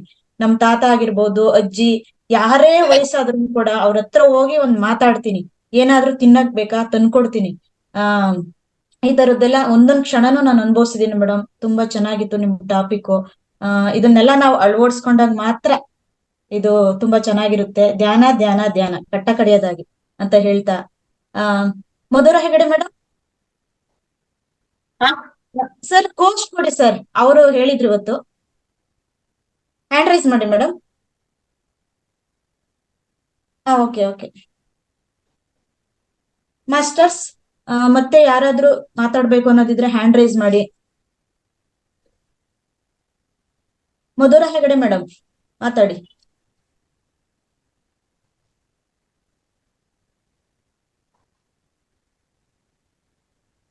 ಅನ್ಮ್ಯೂಟ್ ಆಗಿದೆ, ಮಾತಾಡಿ ಮೇಡಮ್. ಎಲ್ರಿಗೂ ನಮಸ್ಕಾರ. ಎಲ್ಲ ಸ್ನೇಹಿತರಿಗೂ ಆತ್ಮೀಯ ಪ್ರಣಾಮಗಳು ಬೆಳಗಿನ. ಮೇಡಮ್, ನಾನು ಕೋಸ್ಟ್ ಆಗಿ ಮಾತಾಡ್ಬೇಕಾ ಅಥವಾ ಮಾಮೂಲಿನ? ಮಾತಾಡಿ ಮೇಡಮ್, ಕೋಸ್ಟ್ ತಗೊಳ್ಳಿ. ಓಕೆ. ಎಂದಿನಂತೆ ಇವತ್ತು ಧ್ಯಾನ, ಮೊದಲಿಗೆ ಸಮಗ್ರ ಸ್ವಾಸ್ಥ್ಯ ಧ್ಯಾನದ ಕಾರ್ಯಕ್ರಮ ಮುಗೀತು. ತುಂಬಾ ಚೆನ್ನಾಗಿ ಧ್ಯಾನ ಮೂಡಿ ಬಂತು. ನೆಕ್ಸ್ಟ್ ಕಾರ್ಯಕ್ರಮ ನಮ್ದು ಆಧ್ಯಾತ್ಮಿಕ ಪರಿಕಲ್ಪನೆ ಅನ್ನೋ ಒಂದು ಅದ್ಭುತ ಕಾರ್ಯಕ್ರಮ ಇತ್ತು. ಅದರಲ್ಲಿ ಶ್ರೀಮತಿ ಪದ್ಮಾ ಮೇಡಮ್ ಅವರು ನಮಗೆ ಇರುವುದನ್ನು ಇರುವುದಾಗೆ ಸ್ವೀಕರಿಸು ಅನ್ನೋದ್ರ ಬಗ್ಗೆ ಅದ್ಭುತವಾಗಿ ತಿಳಿಸ್ಕೊಟ್ಟಿದ್ದಾರೆ. ನಾವ್ ಯಾವಾಗ್ಲೂ ಇರೋದನ್ನ ಸ್ವೀಕರಿಸಲ್ಲ, ಯಾವ್ದಿಲ್ಲೋ ಅದ್ರ ಬಗ್ಗೆ ಚಿಂತೆ ಮಾಡ್ತಾ ಇರ್ತೀವಿ. ನಮ್ಮ ಹತ್ರ ಇರೋ ವಸ್ತುಗಳ ಬಗ್ಗೆ ನಮಗ್ ಬೆಲೆ ಗೊತ್ತಾಗಲ್ಲ. ಅದು ಅಂದ್ರೆ ಯಾವಾಗ ಬೇರೆಯವ್ರ ಹತ್ರ ಏನಿರುತ್ತೋ ಅದ್ರ ಬಗ್ಗೆನೇ ಚಿಂತೆ ಮಾಡ್ತಾ ಇರ್ತೀವಿ. ನಮ್ಮ ಹತ್ರ ಸಣ್ಣ ಸಣ್ಣ ವಸ್ತುಗಳು ನಾವು ಹೇಗೆ ಪ್ರೀತಿ ಮಾಡ್ಬೇಕು, ಅದ್ರ ಬಗ್ಗೆ ವಿಶ್ವಾಸ ತೋರಿಸ್ಬೇಕು ಅಂತ ಪದ್ಮಾ ಮೇಡಮ್ ಅವ್ರು ತುಂಬಾ ಚೆನ್ನಾಗಿ ಹೇಳಿದ್ರು. ಅಂದ್ರೆ ಪ್ರತಿಯೊಂದು, ಈಗ ಒಂದು ನೀರಾಗಿರ್ಬೋದು ಅಥವಾ ಶರೀರದ ಅಂಗಗಳಾಗಿರ್ಬೋದು, ಅದ್ರ ಗಂಡ ಹೆಂಡತಿ ಮಕ್ಕಳು ಮನೆ, ಪ್ರತಿಯೊಂದ್ರಲ್ಲೂ ಒಂದೊಂದು ಅಂಶ ಇರುತ್ತೆ, ಅಂದ್ರೆ ಶಕ್ತಿ ಇರುತ್ತೆ. ನಾವು ಅದನ್ನ ಅರ್ಥ ಮಾಡ್ಕೊಳಲ್ಲ. ಯಾವ್ದಿಲ್ವಾ ಅದ್ರ ಬಗ್ಗೆ ನಾವು ತುಂಬಾ ಚಿಂತೆ ಮಾಡ್ತಾ ಇರ್ತೀವಿ. ಇದೆಲ್ಲ ಅಂದ್ರೆ ಇರೋದು ಹೇಗೆ ಸ್ವೀಕರಿಸೋದು ಅನ್ನೋದನ್ನ ನಾವು ಆತ್ಮಜ್ಞಾನವನ್ನು ಜಾಸ್ತಿ ಬೆಳೆಸ್ಕೊಂಡಾಗ ನಮ್ಗೆ ಆ ಸ್ವೀಕಾರ ಮನೋಭಾವನೆ ಚೆನ್ನಾಗಿ ಬರ್ತಾ ಹೋಗುತ್ತೆ ಅನ್ನೋದನ್ನ ಅಂದ್ರೆ ಅದೇ ಧ್ಯಾನ, ಸ್ವಾಧ್ಯಾಯ ಮತ್ತೆ ಸತ್ಸಂಗ, ಇದ್ರಲ್ಲೆಲ್ಲ ನಾವು ಪಾಲ್ಗೊಳ್ತಾ ಏನಾಗುತ್ತೆ ಅಂದ್ರೆ ಯಾವ್ದಿದೆಯೋ ಅದ್ರ ಮೇಲೆ ನಾವು ಪ್ರೀತಿ ಬರಕ್ ಸ್ಟಾರ್ಟ್ ಆಗುತ್ತೆ ಅನ್ನೋದನ್ನ ಅದ್ಭುತವಾಗಿ ನಮ್ಮ ಮೇಡಮ್ ಅವ್ರು ತಿಳಿಸ್ಕೊಟ್ಟಿದ್ದಾರೆ, ಪದ್ಮಾ ಮೇಡಮ್ ಅವರು. ಅದೇ ರೀತಿ ಎಲ್ಲರೂ ಅದನ್ನ ಬೆಳೆಸ್ಕೊಳ್ಳಿ ಅಂತ ನಾವು ಹೇಳ್ತಾ ಇರೋದು. ಅದೇ ರೀತಿ ಯಾರಾದ್ರೂ ಏನಾದ್ರು ಕ್ವಶನ್ ಕೇಳೋರಿದ್ರೆ ಅಥವಾ ಅವ್ರ ಅನುಭವ ಹಂಚಿಕೆಯನ್ನು ಹೇಳಿ, ದಯವಿಟ್ಟು ಹ್ಯಾಂಡ್ ರೈಸ್ ಮಾಡಿ. ಎಲ್ಲರೂ ಅವ್ರವ್ರ ಅನಿಸಿಕೆ ಹೇಳಿ. ಅಂದ್ರೆ ನಾವು ನಮ್ಮ ಒಂದು ಜ್ಞಾನವನ್ನು ಹೇಗ್ ತಗೊಂಡಿದೆ ಅವ್ರಿಗೆ ನಾವು ಒಂದು ಗೌರವ ಕೊಟ್ಟಂಗ ಆಗತ್ತೆ. ಹ್ಯಾಂಡ್ ರೈಸ್ ಮಾಡಿ. ದೀಪ ಅವ್ರು ಹ್ಯಾಂಡ್ ರೈಸ್ ಮಾಡಿದ್ರು.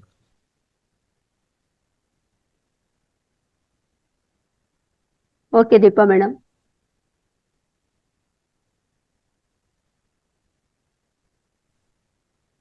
ನಮಸ್ತೆ ಗುರುಜಿ. ನಮಸ್ತೆ ಮೇಡಮ್. ನಮಸ್ತೆ. ಇರುವುದನ್ನು ಇರುವುದ ಹಾಗೆ ಸ್ವೀಕರಿಸೋದು ತುಂಬಾ ದೊಡ್ಡ ಚಾಪ್ಟರ್. ಇಡೀ ನಮ್ಮ ಜೀವನದ ಸಾರಾಂಶವನ್ನೇ ಪದ್ಮಾ ಮೇಡಮ್ ಹೇಳ್ಬಿಟ್ರು. ಮನುಷ್ಯ ಜೀವನ ತುಂಬಾ ದೊಡ್ಡದು, ಅದನ್ನ ಹಾಳು ಮಾಡ್ಕೋಬೇಡಿ ಹುಚ್ಚಪ್ಪ ಗಡೀರ ಅಂತ ತಿಳಿದವರು ಬಲ್ಲವರು ಹೇಳಿದ್ದಾರೆ. ಮನುಷ್ಯ ಜೀವನದ ಉದ್ದೇಶಗಳು ಏನೇನು ಅನ್ನೋದು ಮೇಡಮ್ ತುಂಬಾ ಸೊಗಸಾಗಿ ಹೇಳಿದ್ದಾರೆ. ಮತ್ತೆ ನಾವು ಪ್ರಕೃತಿಯನ್ನ ಪ್ರೀತಿಸ್ಬೇಕು, ಪ್ರಕೃತಿಯಲ್ಲಿ ಎಲ್ಲಾನು ಇದೆ, ಪ್ರಕೃತಿ ಎಲ್ಲಾನು ಕೊಟ್ಟಿದೆ, ಅದನ್ನ ನಾವು ಸ್ವೀಕರಿಸ್ಬೇಕು. ಹೇಗೆ ಸ್ವೀಕರಿಸ್ಬೇಕು ಅಂತಂದ್ರೆ ಪ್ರೀತಿಯಿಂದ ಸ್ವೀಕರಿಸ್ಬೇಕು ಅಂತ ಮೇಡಮ್ ತುಂಬಾ ಚೆನ್ನಾಗಿ ಹೇಳಿದ್ರು. ನಮ್ಮ ದೇಹದಲ್ಲಿರುವ ಅಂಗಾಂಗಗಳು ಕೋಟಿಗೂನು ಬೆಲೆ ಬಾಳುತ್ತೆ. ನಾವ್ ಯಾರು ಬಡವರಲ್ಲ, ನಾವೆಲ್ಲರೂ ಶ್ರೀಮಂತರೇ. ಯಾರು ಹೇಳಿ ನಾವ್ ಬಡವ್ರ ಅಂತ ಅನ್ಕೊಳ್ಳೇಬಾರ್ದು. ಒಂದು ಕಿಡ್ನಿಗಾಗಿರ್ಬೋದು, ಒಂದು ಹೃದಯ ಆಗಿರ್ಬೋದು, ಒಂದ್ ಏನಾದ್ರೂ ನಮ್ ಕಣ್ಣು ಹೋದ್ರೆ ಅಥವಾ ಏನೇ ಒಂದು ದೇಹದಲ್ಲಿ ಒಂದು ಪಾರ್ಟ್ ಹೋದ್ರುನು ಸಹ ಅದಕ್ಕೆ ಎಷ್ಟೊಂದು ಬೆಲೆ ಇರುತ್ತೆ. ನಾವು ಬಡವ್ರಪ್ಪ, ನಮ್ಮ ಹತ್ರ ಏನು ಇಲ್ಲ, ನಾವು ಬಡವ್ರ ಅಂತ ನಾವ್ ಯಾವತ್ತೂ ಅನ್ಕೋಬಾರ್ದು. ಒಬ್ಬ ಮನುಷ್ಯನ ಬೆಲೆ ಕೋಟಿಗೂನು ಹೆಚ್ಚು ಅಂತ ನಾನ್ ಅನ್ಕೊಂಡೆ ಇವತ್ತಿನ ಕ್ಲಾಸ್ ಕೇಳ್ಬಿಟ್ಟು. ಮತ್ತೆ ಸಾರ್ಥಕ ಜೀವನದ ಅದ್ಭುತ ಸಂದೇಶಗಳನ್ನ ಮೇಡಮ್ ತುಂಬಾ ಅದ್ಭುತವಾಗಿ ಹೇಳಿದ್ದಾರೆ. ಇವಾಗ ನಮ್ಮ ಒಬ್ಬ ಮನುಷ್ಯ ಹುಟ್ಟಿದಾಗ ಮತ್ತೆ ಹುಟ್ಟಿದ್ಮೇಲೆ ಏನ್ ಮಾಡ್ಬೇಕು, ಮತ್ತೆ ಒಂದ್ ಮಧ್ಯ ವಯಸ್ಸಲ್ಲಿ ಏನ್ ಮಾಡ್ಬೇಕು, ಅವನ ಜೀವನದ ಕೊನೆಯ ಒಂದು ಯಾತ್ರೆ ಮುಗಿದ್ಮೇಲೂ ಸಹ ಮನುಷ್ಯ ಏನ್ ಮಾಡ್ಬಹುದು, ಏನ್ ಮಾಡಿದ್ರೆ ಅವನ ಜೀವನ ಸಾರ್ಥಕ ಆಗುತ್ತೆ ಅನ್ನೋದು ತುಂಬಾ ಚೆನ್ನಾಗಿ ಹೇಳಿದ್ರು. ಇನ್ನೊಂದು ತುಂಬಾ ಇಂಪಾರ್ಟೆಂಟ್ ವಿಷಯ ಏನು ಅಂತಂದ್ರೆ ಹಿರಿಯರನ್ನ ನಾವು ತುಂಬಾ ಗೌರವದಿಂದ ನೋಡ್ಬೇಕು. ಇವತ್ತು ಅವರು ವೃದ್ಧಾಶ್ರಮಗಳ ಬಗ್ಗೆ ಎಲ್ಲ ತುಂಬಾ ಮಾತಾಡಿದ್ರು ಮೇಡಮ್. ನಿಜವಾಗ್ಲೂನು ನಾವು ಪ್ರತಿಯೊಬ್ರುನು ಮನೇಲಿರೋ ಹಿರಿಯರನ್ನ ಮತ್ತೆ ಕಿರಿಯರನ್ನ ನಾವು ತುಂಬಾ ಚೆನ್ನಾಗಿ ಪ್ರೀತಿಯಿಂದ ನೋಡ್ಕೊಂಡು ಹೋದ್ರೆ ಅದು ನಮ್ಮ ಭಾರತೀಯ ಸಂಸ್ಕೃತಿ, ಅದು ನಾವು ಮಾಡ್ಲೇಬೇಕು. ಈಗೆಲ್ಲ ವೆಸ್ಟರ್ನ್ ಇದು ಕಲ್ಚರ್ ಬಂದ್ಬಿಟ್ಟಿದೆ ನಮ್ ದೇಶದಲ್ಲಿ, ಅದೆಲ್ಲ ಹೋಗ್ಬೇಕು. ಆಕ್ಚುಲಿ ನಮ್ಮ ಭಾರತೀಯ ಸಂಸ್ಕೃತಿ ಸನಾತನ ಸಂಸ್ಕೃತಿ, ನಾವು ಹಿರಿಯರನ್ನ ಪ್ರೀತಿಸ್ಬೇಕು, ಗೌರವಿಸ್ಬೇಕು. ಮತ್ತೆ ಇವತ್ತಿನ ಸಬ್ಜೆಕ್ಟ್ ಅಲ್ಲಿ ಮೇಡಮ್ ಇಂಥ ವಿಷಯ ಹೇಳಿಲ್ಲ ಅಂತ ಇಲ್ಲ, ಪೂರ್ತಿ ಎಲ್ಲಾ ಸಬ್ಜೆಕ್ಟ್ಸ್ ಅವ್ರು ಕವರ್ ಮಾಡಿದ್ದಾರೆ. ತುಂಬಾ ತಿಳ್ಕೊಂಡ್ವಿ madam. Thank you madam, thank you so much. Ranganath Guruji, thank you so much. Thank you Madhura madam. Thank you madam. Thank you madam. Thank you. Eshwari Nagaraja ಮಾತಾಡಿದ. ಈಶ್ವರಿ ನಾಗರಾಜ ಮೇಡಮ್ ದೀಪಾ ಅಂತ. ದೀಪಾ. ದೀಪಾ. ದೀಪ. ಈಶ್ವರಿ ನಾಗರಾಜ್ ವಾಯ್ಸ್ ಸ್ವಲ್ಪ ಅದೇ ರೀತಿ ಇದೆ. ರೈಟ್. ಓಕೆ. ಸ್ವಾಮಿ ಅವರೇ ಮಾತಾಡಿ. ಸ್ವಾಮಿ.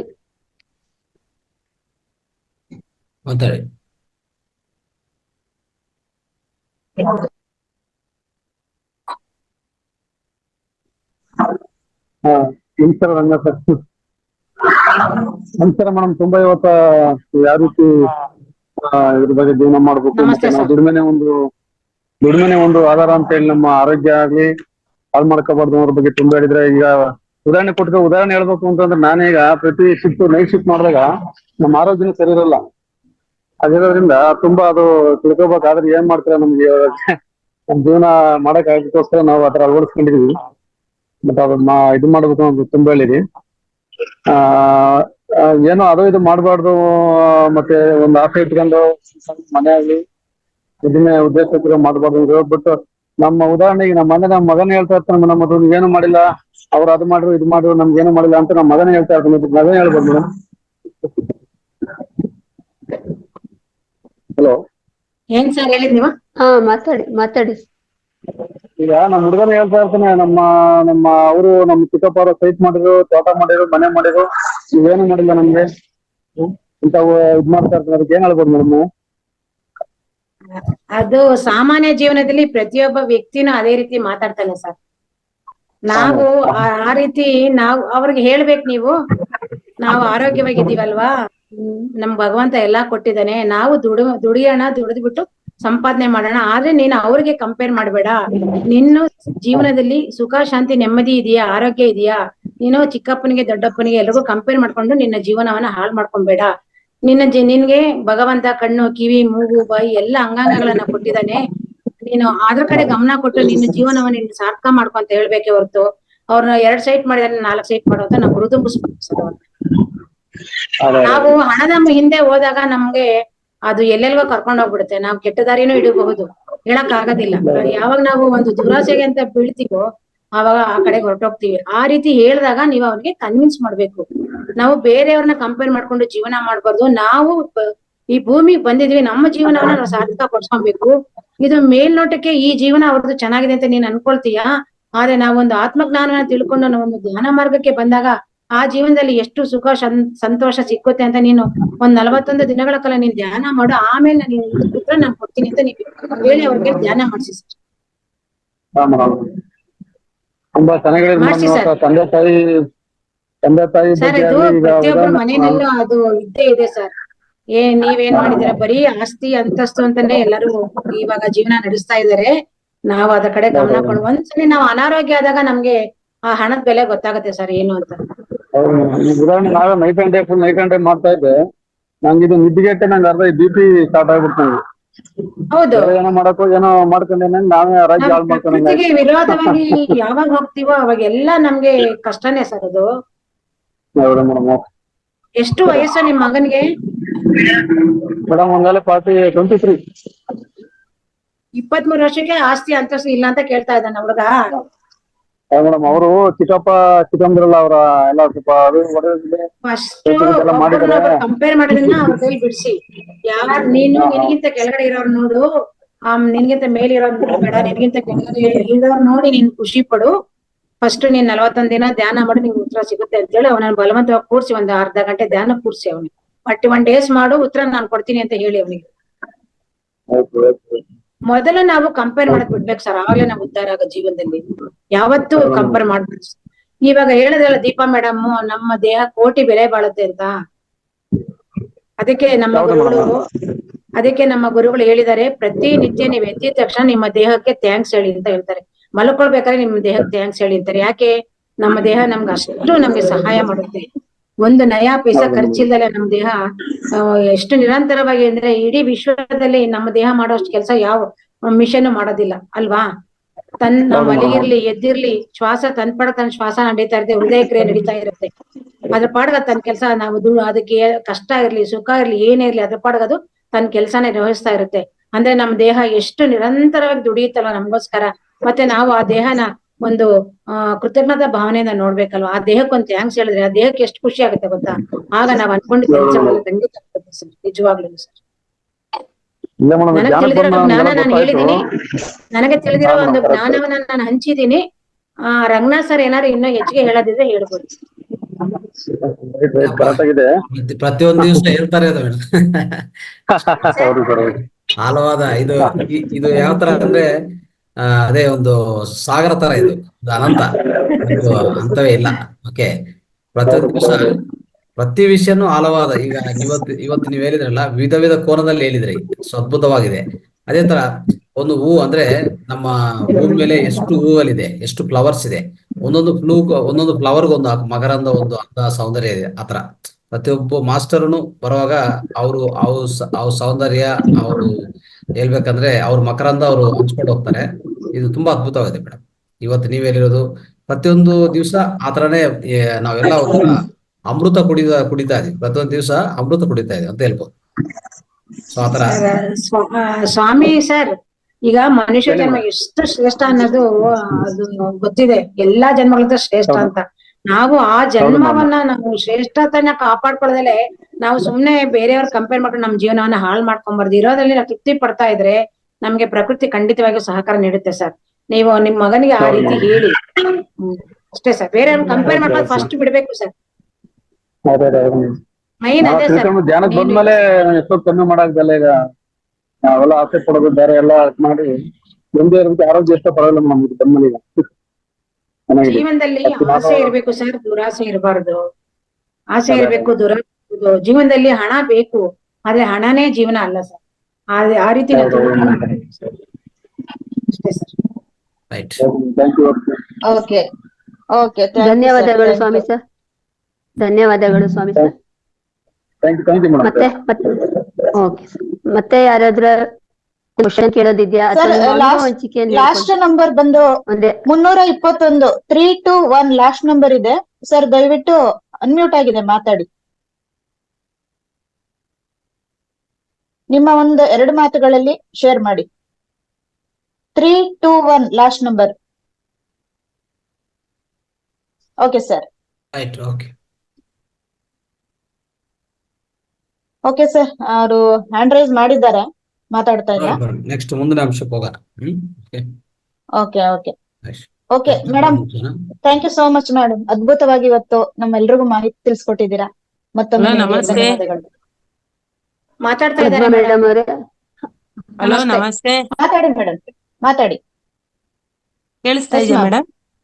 ಹಾ ಹಾ ಕೇಳಿಸ್ತಿದೆ ಹೇಳಿ, ಅಮ್ಮ, ಮಾತಾಡಿ. ನಾನೇ ಹ್ಯಾಂಡ್ ರೈಸ್ ಮಾಡಿರೋದು. ಇದು ನನ್ನ ನಂಬರ್ ಅಲ್ಲ, ಇದಲ್ಲ ತೋರಿಸ್ತಾ ಇರೋದು. ಮೇಡಮ್ ನಮಸ್ತೆ. ಅದೇ ನಾನು ಯೂಟ್ಯೂಬ್ ಅಲ್ಲಿ ನನ್ಗೆ ಇವಾಗ ಒಂದು ವೀಕ್ ಅಲ್ಲೇ ನನ್ಗೆ ಗೊತ್ತಾಗಿದೆ ಅಷ್ಟೇನೆ. ಹಲೋ, ಹಾ ಮಾತಾಡಿ. ಹೇಳಿ ಹೇಳಿ. ಯೂಟ್ಯೂಬ್ ಅಲ್ಲಿ ಕನೆಕ್ಟ್ ಮಾಡ್ಕೊಂಡು ನಾನು ಜಾಯ್ನ್ ಆಗಿ ಮುಂದುವರಿಸ್ತಾ ಇದ್ದೀನಿ. ಇದು ಯಾವ ರೀತಿ ಏನ್ ಮಾಡ್ಬೇಕು ಏನು ಅಂತ ಗೊತ್ತಿಲ್ಲ. ನೀವ್ ಯಾವ ತರ ಎಲ್ಲ ಮಾಡ್ತಿದ್ರೆ ಆ ತರ ನಾ ಮಾಡ್ತಾ ಇದ್ದೀನಿ. ಮತ್ತೆ ನನಗೆ ನಿಯರೆಸ್ಟ್ ಎಲ್ಲೂ ಸೆಂಟರ್ ಇಲ್ಲ.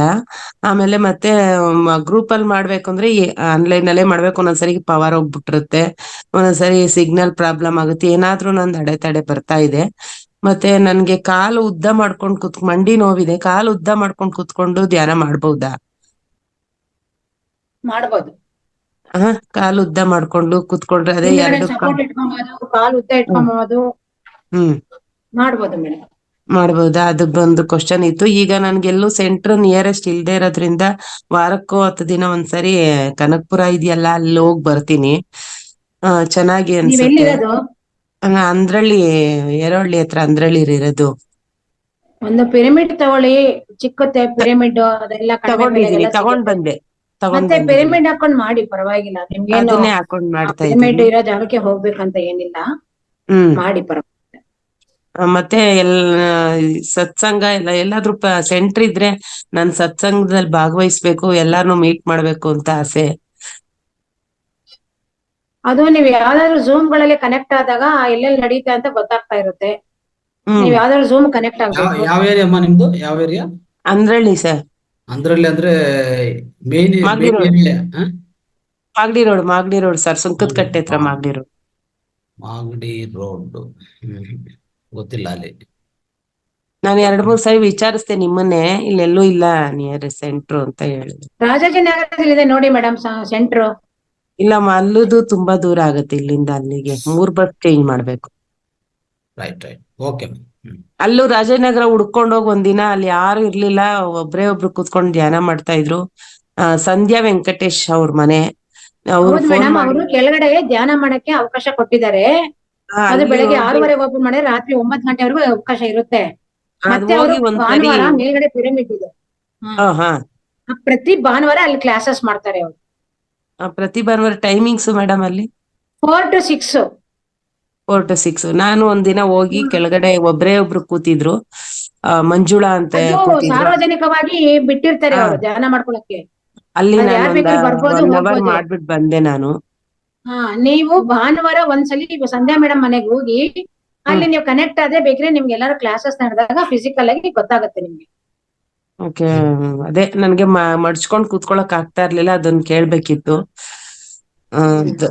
ಕಾಲ್ ಇಟ್ಕೊಂಡ್ರೇನೆ ಆಗೋದು ಅಂತ. ರೈಟ್. ಮೊದ್ಲು 10 ನಿಮಿಷ ಸ್ಟಾರ್ಟ್ ಮಾಡಿದೆ, ಆಮೇಲೆ 20 ನಿಮಿಷ ಬಂತು. ಈಗ ನಾನು 1 hour ಕೂತ್ಕೊಳ್ತೀನಿ ನಾನು. ಹಾಗೆ ಇಂಪ್ರೂವ್ ಆಗುತ್ತೆ ಮೇಡಮ್. ಓಕೆ ಮೇಡಮ್, ತುಂಬಾ ನಂಬಿಕೆ ಇಡ್ಬೇಕು ಅಷ್ಟೇ ಮೇಡಮ್, ನಂಬಿಕೆ ಇಡಿ ಅಷ್ಟೇ. ನಮ್ ಫ್ಯಾಮಿಲಿ ಎಲ್ಲಾನು ಧ್ಯಾನ ಮಾಡ್ತಾ ಇದ್ದಾರೆ. ಮತ್ತೆ ಬಿಡಿ, ಇನ್ನೇನು ಹೇಳಾಗಿಲ್ಲ. ರೈಟ್. ಆಲ್ರೆಡಿ ಧನ್ಯವಾದ.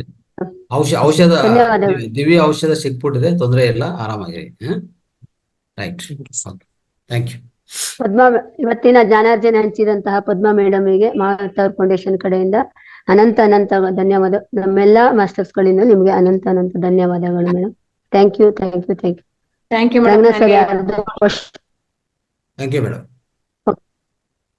ನನಗೆ ಅವಕಾಶ ಕಲ್ಪಿಸಿಕೊಟ್ಟಿರುವ ನಿಮ್ಮೆಲ್ಲರಿಗೂ ಮತ್ತೊಮ್ಮೆ ಮಗದೊಮ್ಮೆ ಅನಂತ ಧನ್ಯವಾದಗಳನ್ನ ಸಲ್ಲಿಸುತ್ತೇನೆ. Thank you. ನಾನು ಎಕ್ಸಿಟ್ ಆಗ್ಬೋದಲ್ಲ ಸರ್? ಎಸ್. ರಂಗನಾಥ್ ಸರ್, ಮುಂದಿನ ಕಾರ್ಯಕ್ರಮ. ರೈಟ್. ಸೊ ಸ್ನೇಹಿತರೆ, ಆತ್ಮೀಯರೇ, ಅದ್ಭುತವಾದ ಇವತ್ತು ಜ್ಞಾನ ಹಂಚಿಕೆ ಆಯ್ತು. ಇರೋದು ಹಾಗೆ ಆಕ್ಸೆಪ್ಟ್ ಮಾಡೋದು, ಇರೋದನ್ನೇ ಆಕ್ಸೆಪ್ಟ್ ಮಾಡೋದು ಅಂದ್ರೆ ಸ್ವೀಕರಿಸೋದು ತುಂಬಾ ಅದ್ಭುತವಾದ ಅಂಶ ಇದು. ಸೊ ಅದು ಮಾಡುವಾಗ ಯಾವುದೇ ಗೊಂದಲ ಆಗಲ್ಲ. ಒಂಥರ ಹೇಳ್ಬೇಕಂದ್ರೆ ನಮ್ಮ ಒಳಗಡೆ ಯಾವುದೇ ಡಿಪ್ರೆಷನ್ನು, ಖಿನ್ನತೆ ಭಾವನಾ, ಮತ್ತೆ ಯಾವುದೇ ಒಂಥರ ವಿಚಾರ, ದುಃಖ ಯಾವುದೂ ಆಗಲ್ಲ. ಯಾಕಂದ್ರೆ ಆಕ್ಸೆಪ್ಟ್ ಮಾಡ್ತಾ ಇದ್ವಲ್ಲ, ಸ್ವೀಕಾರ ಮಾಡ್ತಾ ಇದ್ವಿ ಅಷ್ಟೇ. ಸೊ ನಮ್ಮ ಜೀವನದಲ್ಲಿ ಏನಿದು ಅದೇ ಆಕ್ಸೆಪ್ಟ್ ಮಾಡ್ತಾ ಇದ್ವಿ. ಇವತ್ತು ಊಟ ಇದ್ರೆ ಆಕ್ಸೆಪ್ಟ್, ಇವತ್ತು ನಿದ್ದೆ ಇಲ್ಲ ಅಂದ್ರೆ ಆಕ್ಸೆಪ್ಟ್, ದುಡ್ಡಿದ್ರೆ ಅಂದ್ರೆ ಆಕ್ಸೆಪ್ಟ್, ದುಡ್ಡು ಇಲ್ಲ ಅಂದ್ರೂ ಆಕ್ಸೆಪ್ಟ್. ಪ್ರತಿಯೊಂದಕ್ಕೂ ಸ್ವೀಕಾರ ಸ್ವೀಕಾರ ಸ್ವೀಕಾರ. ಇದು ಎಷ್ಟೋ ಕ್ಲಾಸಲ್ಲಿ ನಾವು ಹೇಳ್ತಾ ಬಂದಿದ್ವಿ. ಇವತ್ತು ಮೇಡಮ್ ಅವರು ಇನ್ನೂ ಅದ್ಭುತವಾದ ಉದಾಹರಣೆ ಜೊತೆಗೆ ತುಂಬಾ ಕೂಲಂಕುಷವಾಗಿ ಸವಿವರವಾಗಿ ತಿಳಿಸ್ಕೊಡ್ತಾರೆ. ಅದು ತುಂಬಾ ಅದ್ಭುತವಾಗಿದೆ. ನಾವೆಲ್ಲ ಪಾಲನೆ ಮಾಡೋಣ.